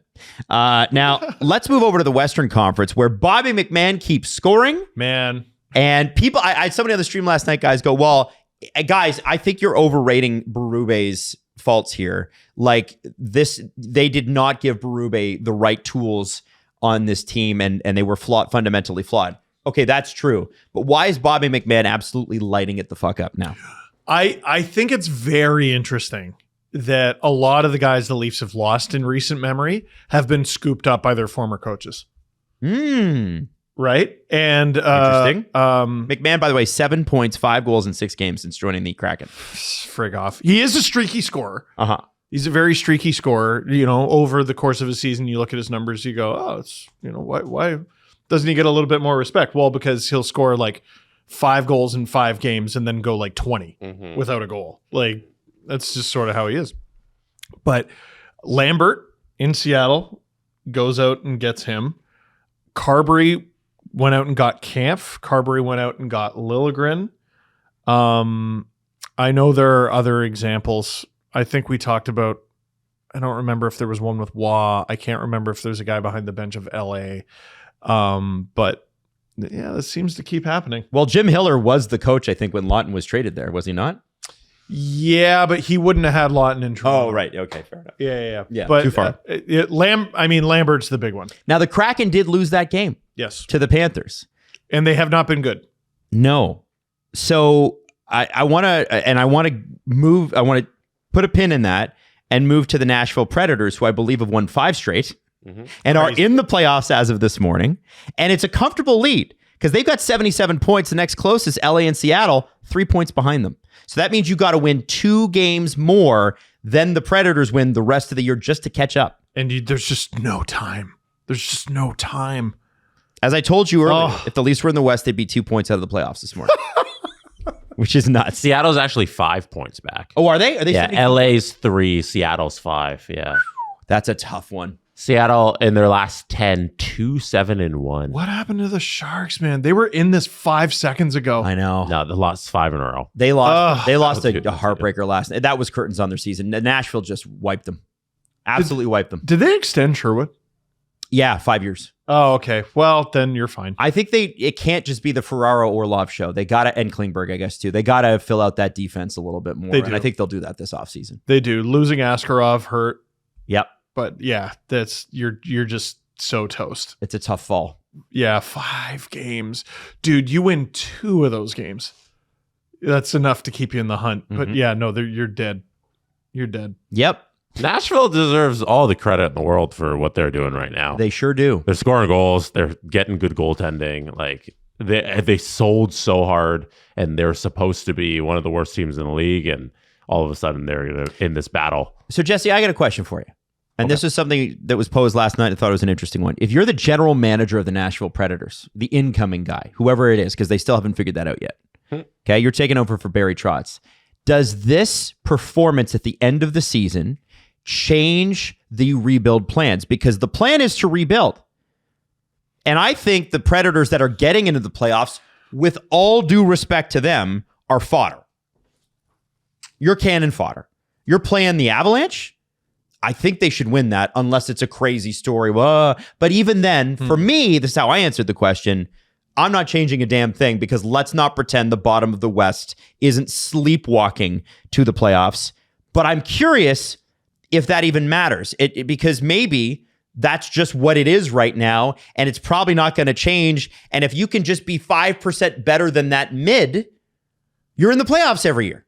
And you got a shot. Jesse, what do you think? No, I think you have to take your playoff berth into context of what it is. And it's in one of the worst conferences we've seen in a long time, which I don't believe is indicative of the teams in the conference like going forward or historically. It's an anomaly. It's an outlier. It's just, hey, really bad teams are just concentrated in this one conference. You're a minus 20 on the goal differential. You can't look at your team and believe, no, we got it. Next year, we're Stanley Cup contender. You got to stay the course of what you are and just be very thankful that you're playing really well to end this season. You're going to sneak in the playoffs, but I don't think it means they're good. To me, they're the perfect team to be active at the draft.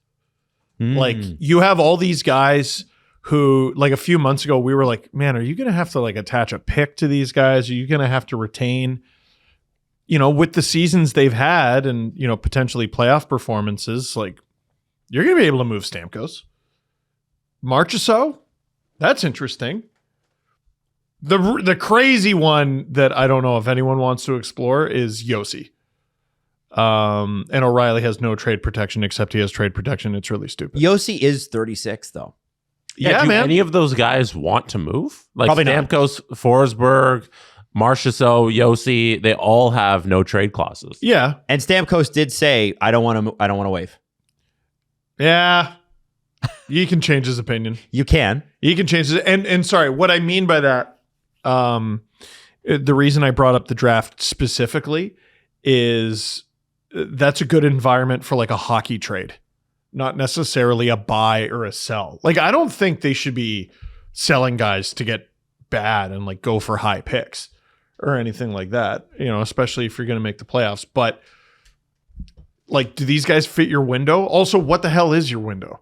That's my question. Because Right? again, you make the playoffs, but is anybody in their right mind betting on you to win? I mean, Come on. listen, No, I'm talking about win the cup. No. So It's- are you making it just for the playoff gate, which is fine, or are you making this? Are you taking this opportunity now? Well, Stamkos is still a valuable asset. O'Reilly's still a valuable asset.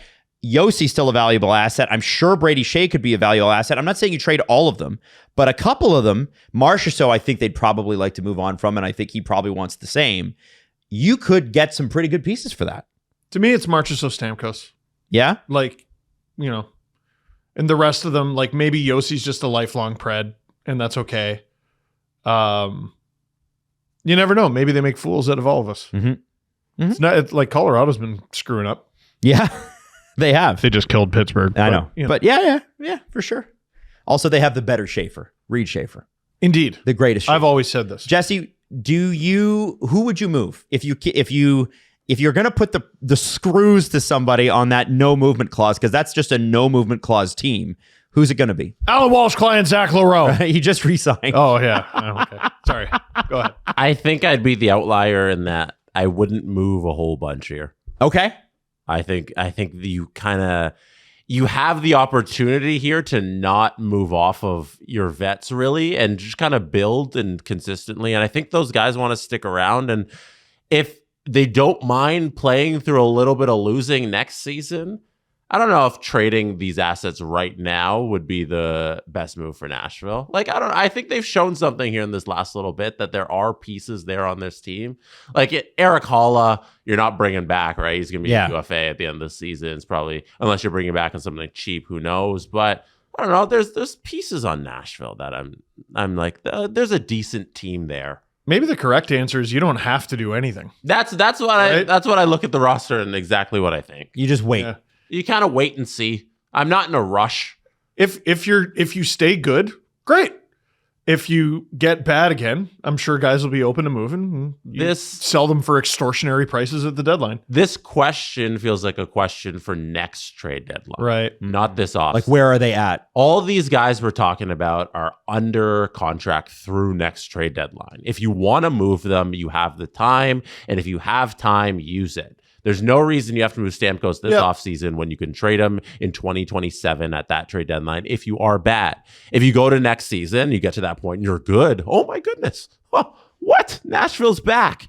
And then you build that way. But if you're bad, then you can move off of all the guys you guys are talking about. Unfortunately, the correct answer is also the most boring. Yeah. They also will have $30 million to spend this offseason. That was a large reason that when they did this thing, trying to build through free agency and acquiring all these guys a couple of years ago, it was like, oh my goodness, Nashville could be doing something really great here, because they signed all these guys and then still had all of that cap space to build on top of that. And then nothing ever worked out for them since then.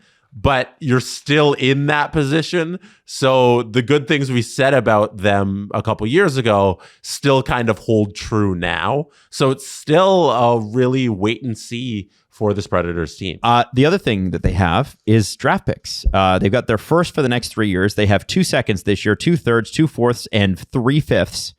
Next year, first, second, 4 thirds, 2 fourths and 2 fifths, and then the following year a first, 2 seconds, and 2 thirds. Yeah. Adam. A lot of draft picks. Get to it.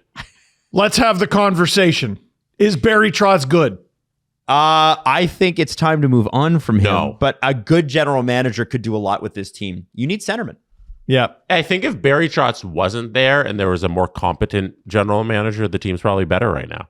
You look at the guys they moved off of, like they're excelling in different markets. And what if they had kept those or made better trades? Mm-hmm. Is Andrew Brunette the coach? I wonder too. Huh? That's Neither Michael Bunting trade made sense. No, that is very acquiring him and selling him, like neither of them made sense. I was so critical of the Florida Panthers when they fired him, and I was like, "What the hell are you doing, bringing in Paul Maurice and you're firing Andrew Brunette?" And he was so good that President's Trophy season, and then they've just gone to 3 straight Cup Finals. And I'm like, oh, maybe Andrew Brunette wasn't the guy. Yeah, it would appear not. It would appear not. That was so weird. Like, maybe we should just accept that those Panthers were very good. 'Cause you know what I forgot about the year Panthers won the President's Trophy with Andrew Burnett? Joel Quenneville coached the first 7 games. Yes. Yeah. You know what his record was? What was that? 7-0. Unreal. And Huberdeau had 72 assists that year. Yeah. His last in Florida, which is crazy. Set a record. Now, Maybe that's where you should get traded. the Golden Knights lost last night, and the Oilers won. But I want to focus on the Golden Knights for a second. Okay. I want to ask you a very important question before we sort of break down the game. Jesse, Steve. Jack Eichel is the number 1 center for the Vegas Golden Knights. Makes a lot of money. Makes a lot of money, scores a lot of points. Stanley Cup champion. 74 points in 64 games. Yep, Stanley Cup champion. +9, plays 21 minutes a night. Worse than McDavid. Buffalo sad That's true. that they didn't get McDavid. That's true. He got the cup before McDavid did. Okay. Sarcasm. He's got 24 this year goals. How many of them are on the power play? 9. 9. Jesse. 10. 0. Oh, What? Jack Eichel doesn't have a power play goal. his shot's a touch of death. What? Does not have one. That's a weird. Not one power play goal in 72 That's games. a weird I'm stat. stunned by that. I was too. Imagine my What? shock when I was told about that. I was like, what? Really? Okay. And it's true. And what's crazy about the Golden Knights is they are 3-7-0 in their last 10. We keep talking about how bad the Oilers are and how bad it's been. And McDavid's leaving practice and he's pissed and there's sticks being thrown or whatever. And there's fights with the goalie. Maybe make a save, Tristan. Maybe, listen, maybe there's a reason to go to a market like that where there isn't media there after every game, because the conversation, and by the way, I'm just taking a cheap shot as a Toronto person. I know there's plenty of great media covering the Vegas Golden Knights. Trust me. The implication is the fans don't care. Well, the implication was that I'm taking a direct quote from a podcast where somebody said, game 32, no one's in the locker room. No, and the implication from that is the fans don't care. And they do. But the Vegas Golden Knights cannot score. They cannot score. And when I look at the Edmonton Oilers, they can't really get saves, but they can score. And they won last night, which is a big win against Utah. The Golden Knights do not get many more saves. No, than no. Edmonton. They rocked Utah last night. Edmonton was great. And Utah are still in the first wild card spot. You see the Gene Principe bit? No. They had this kid in a Utah jersey hit him with a pillow. Oh, because it was a pillow fight? I like that. That's funny. I love a good Gene Principe bit. I have a hard time, and maybe William Karlsson comes back and this changes things because they don't have enough centers, and Marner's had to play a lot of center, and that's weird. And why didn't the Leafs try that? You have Eichel and Hurdle. You should be fine. You should be fine. That's pretty good. What chance does Vegas have? They have 225 goals this year. Edmonton's got 250. They have 225 goals against. Edmonton's got 246 against.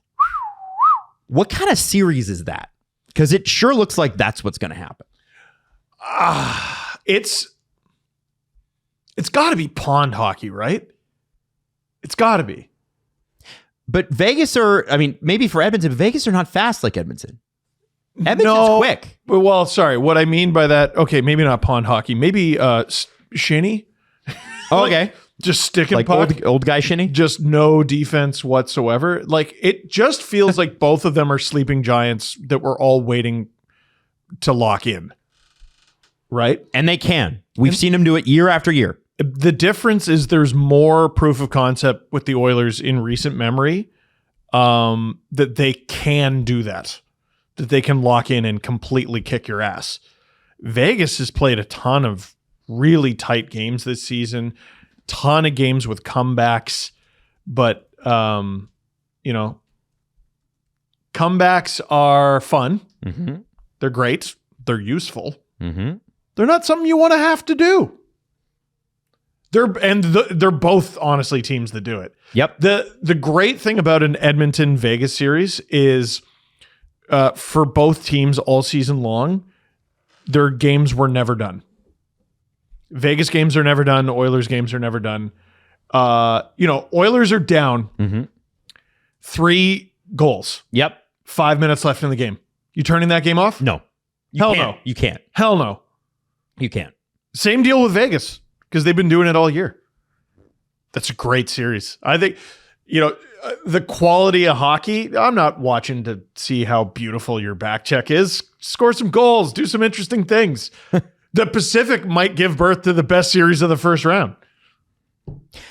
Now, Edmonton, Jesse, and Vegas met in the second round last year. The series was over in 5. Edmonton mopped them. Edmonton outscored them 11-4. Or 11-5. 11-5. Do we see a repeat of that in the first round this year? Yeah, if it's Vegas, Edmonton in the first round, that's going to be an easy series to pick. That's me just checking that box. Oh, Edmonton goes through. I don't think it'll be close. Based on just how Vegas has played all year long. They don't beat good teams. And they went out and they got Anderson. And from what I understand, and the little bit of hockey that I've watched, and again, I have not been watching every Vegas Golden Knight game. The fit's been awkward. Is there a disconnect between management and the coach? And management is just going, here's a player. And coach is like, I don't recall asking for that player. Again, okay, I know it's Marner, right? I mean, the Vegas mandate is go get the best player on the market. They got Marner, they got Anderson. Okay, those are the two Steve, best players. Are you happy that Marner is not having success in Vegas? Do you want me to lie to the audience or be I would never want you to lie to the audience. I am not cheering for this player. The second he took off the Canada jersey, I was like, yeah, boo. But let me defend him for a moment because he's been beneath his standard this season, basically. Why did the Vegas Golden Knights take one of the most prolific scoring right wingers of his generation? And great on both sides of the ice, too. What do you mean? Offensively and defensively. Yes. Well, because I was like, no, he isn't. Right? Because no, but was and is. Vegas is like both ends of the ice. You got it.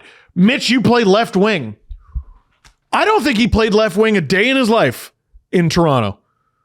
And that career began in 2016 and spanned until 2025. Mm-hmm. You know what you get with him. He's going to skate real fancy. He's going to put up a shitload of points. And he's going to play defense for you. Great. Sometimes literally. Killer penalty. And penalty killer. Penalty? Penalty killer. Killer penalty. Yes. Killer. And Vegas is like, we're putting him on the left wing. And I was like, what? And then they were like, just joking. We're playing him at center. What? No wonder he's struggling and no wonder the team is struggling. What are you doing? Why are you doing this? Mm-hmm. Mm-hmm. I don't get that at all. He still has 51 assists this year, which is insane. Yes. But his 70 points in 71 games are his lowest point per game since it looks like lowest point per game since 1920 when he only played 59 games and probably over an 82 game series because I don't believe he's been injured this year. His lowest points since his second season in 17-18 when he had 69 and 82. You don't pay, is it 12 or 12 and a half? 12. You don't pay $12 million for good. You pay $12 million for great, and you're not putting him in a position to be great. And haven't all season long. So that's why I don't hold the point totals really against him. I think that if he's playing a position he's not comfortable with on a brand new team, two different positions he's not comfortable with. Yeah. Here's the thing. Yeah, when you bring in a guy like Mitch Marner, then the guy that was in that spot beforehand moves out of the way of Mitch Marner. Right. Yes. Correct. You don't try to plug Marner in. The other person needs to be plugged. We sort of talked about this at the beginning of the season. Like we were looking at like what the Vegas roster could be, and we're like, that's a bit of an awkward fit, isn't it? And like the guy you're giving him, like his setup, he's the setup man to like Pavel Dorofeyev, who's a really good goal scorer. Great goal scorer. Great goal scorer. Yeah. What else you got going on? And they said in the opening press conference, and I wondered about this too, because they were like, well, we're going to go Marner or Eichel. And people were like, well, who's going to shoot? And then the GM was like, well, somebody has to. Well, that was literally and then Mitch and Jack planted their flag in the sand and said, no, we don't. What do they have combined? In terms of... I think it's less than 40. Yes. And let me just... That's like $25 million. Well, it's 40. I think it's 40. Yeah. $25 million. I don't know if Eichel's kicks in until next year or not. Okay. Doesn't matter. It's Marner and Eichel. And combined between the two of them, there's 4 power play goals this year. Respectfully, how are you fucking that duo up? Yeah. How are you screwing up that duo of players? Which leads me to think that Bruce Cassidy, his time might be up. Right. Because that's the easiest call here. So we got to Marner because you started with Anderson. Mm-hmm. Because, he's an awkward fit? Well, there's some very, very expensive awkward fits on this team. Mm-hmm. And there's got to be a disconnect there because that doesn't make any sense. Anderson, since arriving in Vegas 23 games ago, 3 goals, 5 assists, 8 points, -7. That's not nearly good enough. But he does have a power play goal. Which is better than Eichel. What? That makes... there's some really, really awkward fits there. And I don't give a shit about the injury excuse. Well, so you don't... Because William got Karlsson's a pretty major injury. Everyone's got him. Cry. This isn't the excuse league. This is the find a way league. And every good team has found a way. Tampa. We keep going back to Tampa. Ottawa just won an extremely important game last night with like Zub, Clevin, and Belleville. I don't give a shit about Yakimchuk's first game, basically, is the most important game of Ottawa's season. Yeah. I don't care. And you shouldn't either, because that's not something you can control. You care about what you can control. Mm-hmm. And one of those is taking one of the top two-way / offensive right wingers in the league and playing them at right wing.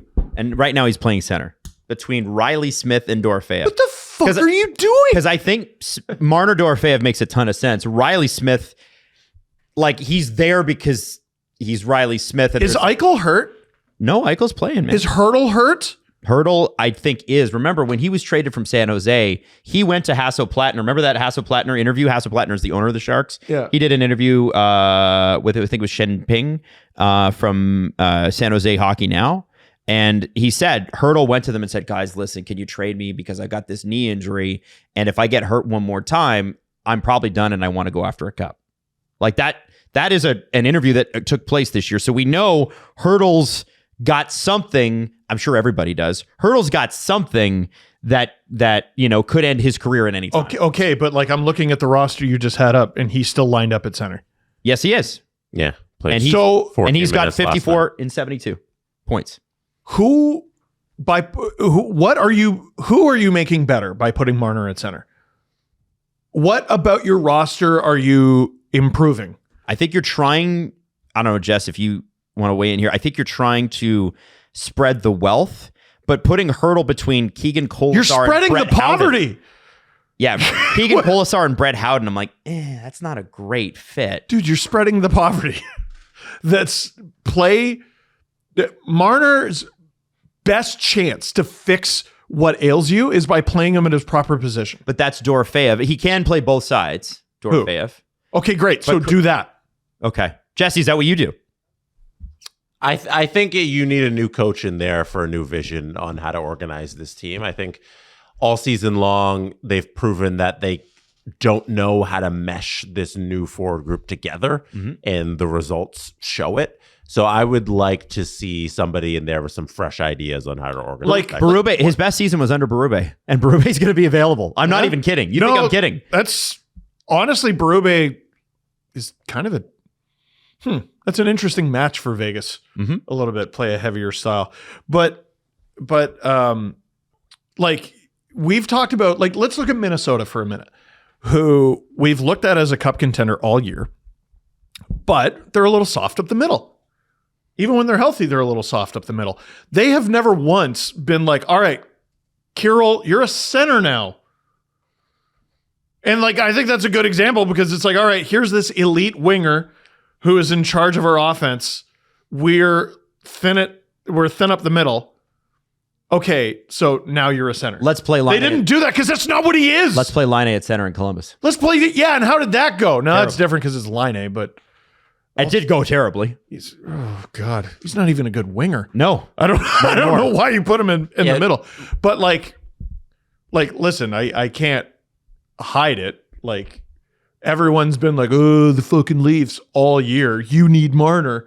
Vegas needs Marner on right wing. He'll bounce back under a new system, I think. Jesse, what were you going to say there? I was just looking at some of the numbers for Marner. They had him taking 305 faceoffs this year, and he's only at a 40% clip in terms of winning those faceoffs. And 4-0. When you have a winger taking that many faceoffs and he's not good at it yet, and they do hide him like on terms of those faceoffs, like they don't have him starting the draw. He makes $12 million. They'll have one of the other guys take the draw, and if he's going to play center defensively in that role, is like he does a lot out there. But I don't know. I just think, you know, you want a coach who has a more creative vision here for this lineup, because I think there's talent there. Yeah. Even in their Stanley Cup year, you'd never say that they were the strongest team up the middle. Like they've never kind of been that. So there is a good team in there. It's just they need to be unleashed in a different way. It's also a team that was heavily reliant on, and I can't blame them for this, Alex Pietrangelo. Mm-hmm. Yeah. Who is not only a regular season god, a playoff god. He led them in points when they were leading, when they got beat by Montreal in 21 to get to the finals. It's not a video game, fellas. It's real life. And I pointed that out from the beginning. I'm like, okay, so you go out and you improve at that position, which apparently they didn't because they won't play him at that position. But okay, you improve up front. Who's replacing Alex? Anderson, I think. Bullshit. They're completely different players. Well, sure, but I mean, I guess they're just trying to inject talent into it. No, talent, great. Who's your rock back there? Yeah, no Alec Martinez anymore either. Obviously, he was a big aged out. Yeah, right. I think there's a big disconnect there. In that division, the Ducks won last night, and they did something they have not done since 17-18. Did you guys see this? Mm-mm. What is it? What do you think it is? Just throw it out there. I don't know. Qualified for the playoffs. Well, no, they haven't clinched yet, but that is also true. First 40-win season since 17-18. Wow, that is less than half of a season. And they lost to the Sharks in the first round of that season. But that roster included Ricard Raquel, Ryan Getzlaf, Corey Perry, Silverberg, Kasha, Manson, Henrique, Cogliano, Montour, Fowler, Lindholm, Ritchie. Francois Beauchemin was still playing. Wow. Antoine Vermette, Ryan Kessler, Kevin Bieksa. Was 2018 20 years ago? I know. Patrick Eaves was still playing. Dude, none of these guys are in the show still. I know. Red O'Bara. One of them is the oldest player in the league. Ryan Miller. Wow. Corbinian Holzer. Wow. Yeah. Was this game in black and white? I know. Holy cow. It also doesn't sound that good. It wasn't. No. They got they didn't they made the playoffs barely and then got swept by the powerhouse Sharks, who had just come off a Stanley Cup appearance, I believe, if I'm not mistaken. No offense to 2 those years, guys, 2 years. but I don't look at that team on paper and be like, yeah, they're not. They're a cup team. They're not. But that was the last time they could get it done. Actually, they beat the Sharks in the standings that year, but the Sharks beat them in the playoffs. Wow. Crazy. Wow. Yeah. Those are some, thank you for that. Those are some crazy names. Crazy names. The Sabres might have made the playoffs more recently. Yeah. That's crazy. Oh, that's a roster I want to see. Absolutely. The last Sabres team. We'll do that at some other point. So now Radko Gudas said he was sorry. And I did want to mention this as a Leaf fan because I think it's important. I've got the video clip there, Jesse. If you can see it, I don't know if I've just got it highlighted there. Also, Steve, the Sabres have the longest playoff drought. Yeah. No, I was making a joke. Yeah. Oh, okay. Yeah. Somebody's gonna. I didn't really that. get it. Yeah, it wasn't. It wasn't great. It wasn't Carlin. You know, it wasn't the best. I know somebody's gonna clip that with Steve doesn't know what he's talking about. Well, I just thought I'd mention. Yeah, maybe. Oh, damn. Man, you're the first to tell me that. That's crazy. I'm going to take that to heart. How did you take the decision as it went against you? I mean, I respect the league's decision. I respect everything. I didn't like the point of contact either. That's the way I'm looking. I gotta respect. I gotta learn. I gotta be better as a hockey player. I never want to go out there and hurt anybody. It's very unfortunate. I reached out to him too. We spoke, and I never want to see anybody get hurt. So that's I feel very terrible about that. How did you feel about the way the process went in terms of talking with the league and going over your history and things like that? And nothing unusual. I think I tried to stay on the good side. I stayed for a long time, I think over 7 years since my last incident. So I'm doing everything in my power to stay away, to stay on the right side, to play hard, but be on a good side of it. And that's the process that went down. You mentioned the 7 years. You had 4 suspensions earlier with Philadelphia. Did you consciously try to change your play or alter it so that you? Yeah, I think every player needs to develop as his career goes on, gets better, improve in every aspect of his game to sustain the league and sustain on the top of this level. So yeah, definitely development, learning, a lot of stuff goes into it. Can you just tell us about the play from your perspective? Really nothing to comment on. I really hate the Toronto media grilling him like this. Of contact. I'm not a fan of that. I never want to injure anybody out there. It's a hard fought game. It's just I never want to go out there and hurt anybody. So that's from Zach Kavanaugh, by the way, who's a great Ducks reporter if you're following along. So I think the thing that stood out to me there, and I don't know if you guys feel the same way, is Radko said, I need to learn. Now, this is a guy that makes, 3-something working for the Ducks. Yeah. And when you sign Radko Gudas, and by the way, early on in his career, especially when he was with Philly, he was an analytics darling. As much as he was a insane person who got suspended 4 times, he was an analytics darling for the role that he played. And I look at no one wanted the puck when he was on the ice. Well, of course, can you blame them? Yeah. Now, I look at this guy, he's making $4 million.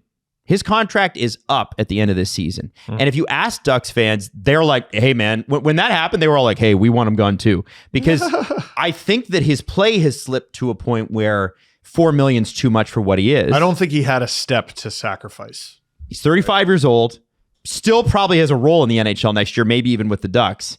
But when he says, I got to learn, I'm like, well, wait a second. Sure, maybe, because he did go 7 years without a suspension. Sure. But the style that Radko plays, like, that's what the money's for.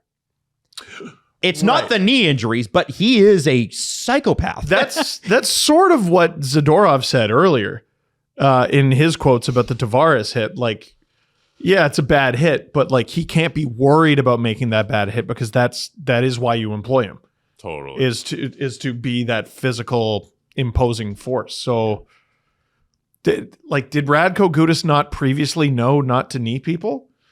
I think he did. I think he got ahead of himself. He made a bad play. Yeah. I don't think he's learning anything from this. He made a bad play. And I'm not saying that as a shot at the guy. I heard a story about him from Junior, and I hate it because it's never allowed me to hate him properly. I can't hate Radko Gudas to my full potential.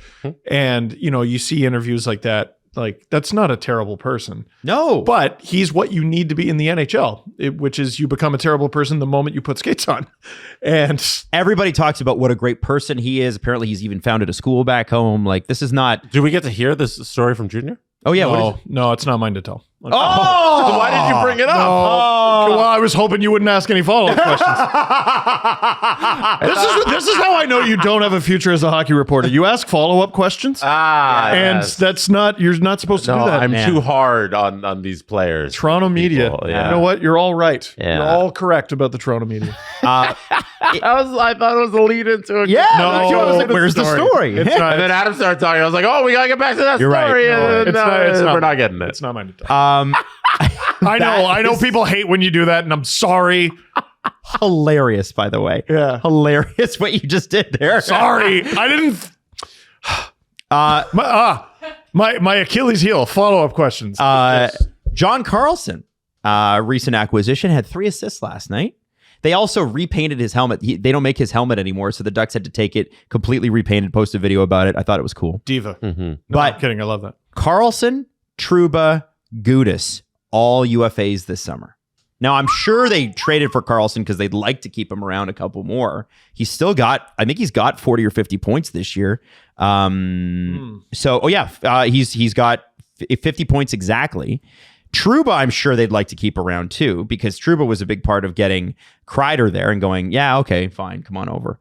Gudas, I think, it's a question of what he wants to make, because Lacomb's $9 million extension kicks in. Mm-hmm. You also have to re-sign Minchikov, who did reportedly ask for a trade.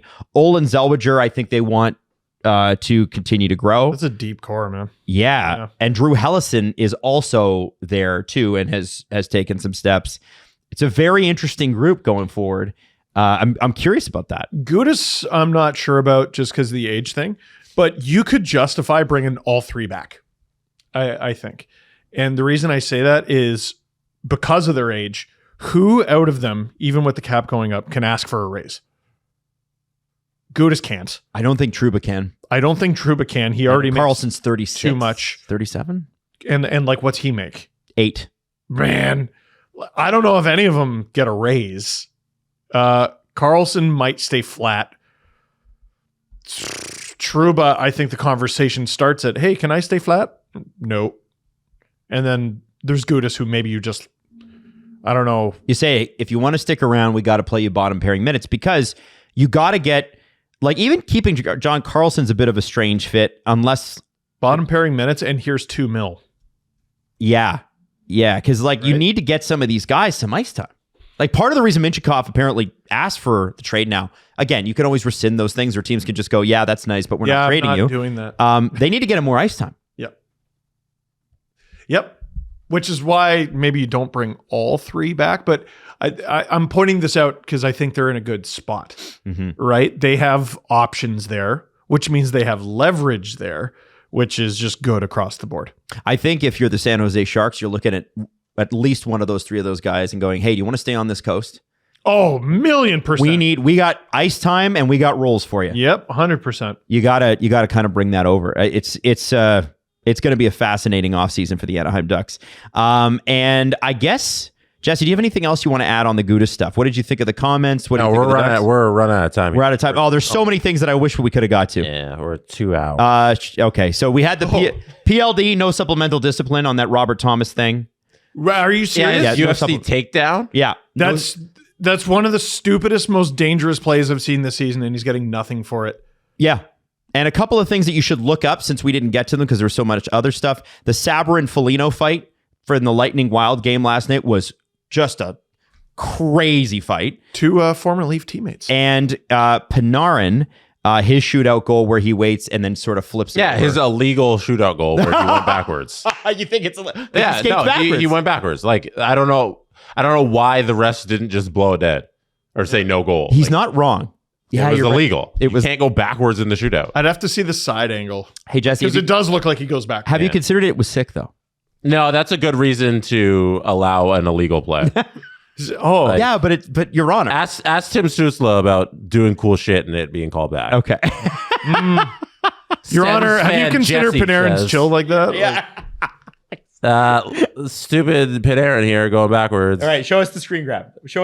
Like, okay, I'm at the net, and then I'm just going to start going backwards. Yeah, he does go and backwards. Sideways. Like, what are you You're talking about? That should not be a goal. He's going back up the other side of the ice. But it was chill as shit, though. I'm here, and then, oh, no, I'm going up the ice. Jesse, on God. That was a goal. You can't do that. Why did they allow this? Have you considered you're being a cop? Yeah. Jesse Blake, noted cop. I'm looking at this really cool move. I'm like, okay, he's here, and then all of a sudden he's going this way, and we're all fine. The puck's going forward. What are you talking about? The puck's going forward. Is it? Yep. Because that's the rule, right? Yeah, look at this. Look at this. No, okay, so Panarin's here, right? And we got to go. Look at the puck. Just look at the puck. He brings it back. No, he doesn't. Yes, he does. No, he doesn't. He goes forward, and then it comes back. Look at and then he continues to go back. And then he brings it to the side. And then, okay, it's at the side. And then he does a little flip. I don't know. It's a borderline. Okay, wait. Pause. Look at Dustin Wolf. Yeah, and look at the ref. The ref's not even Cooley. What about the Flames mascot? I don't think we're appreciating how hilarious this photo is. What's the name of the Flames mascot? Oh, what is his name? All I remember him from is he got his tongue pulled out. Like Woody or... Maddie, look it up. What the hell's his name? Flames mascot name. Or Adam, look it up. Flamey. I hope not. I don't know. Harvey the Hound. Harvey the Hound. Flamey's not far off. Flamey's pretty close. Yeah. I knew it ended with just an open flame that walks around. Panarin. They had that. Panarin needs to stop. First of all, why are you giving a Rolex to a mascot? True. Like, just flexing. Joseph Woll didn't give Carlton anything. They have the same number. Stupid. And then you change your number anyway, so it was all irrelevant. And then you're pulling this stuff. I'm out of here. Wow. Garbage. Yeah. Jesse just dadded And up then right the Kings, now. you're missing the playoffs. This is why you're missing the playoffs. These kids these daying us. Whatever happened to just walking in and shooting? Yeah, like Scott Lawton. Yeah. Now you're just making Back moves in my for your day, TikTok. Merrick Malik went through the legs like a man. The Steve Dangle Podcast. Follow the guys on Twitter at Steve_Dangle, at Adam WYLDE, and at Jesse Blake. Connection complete.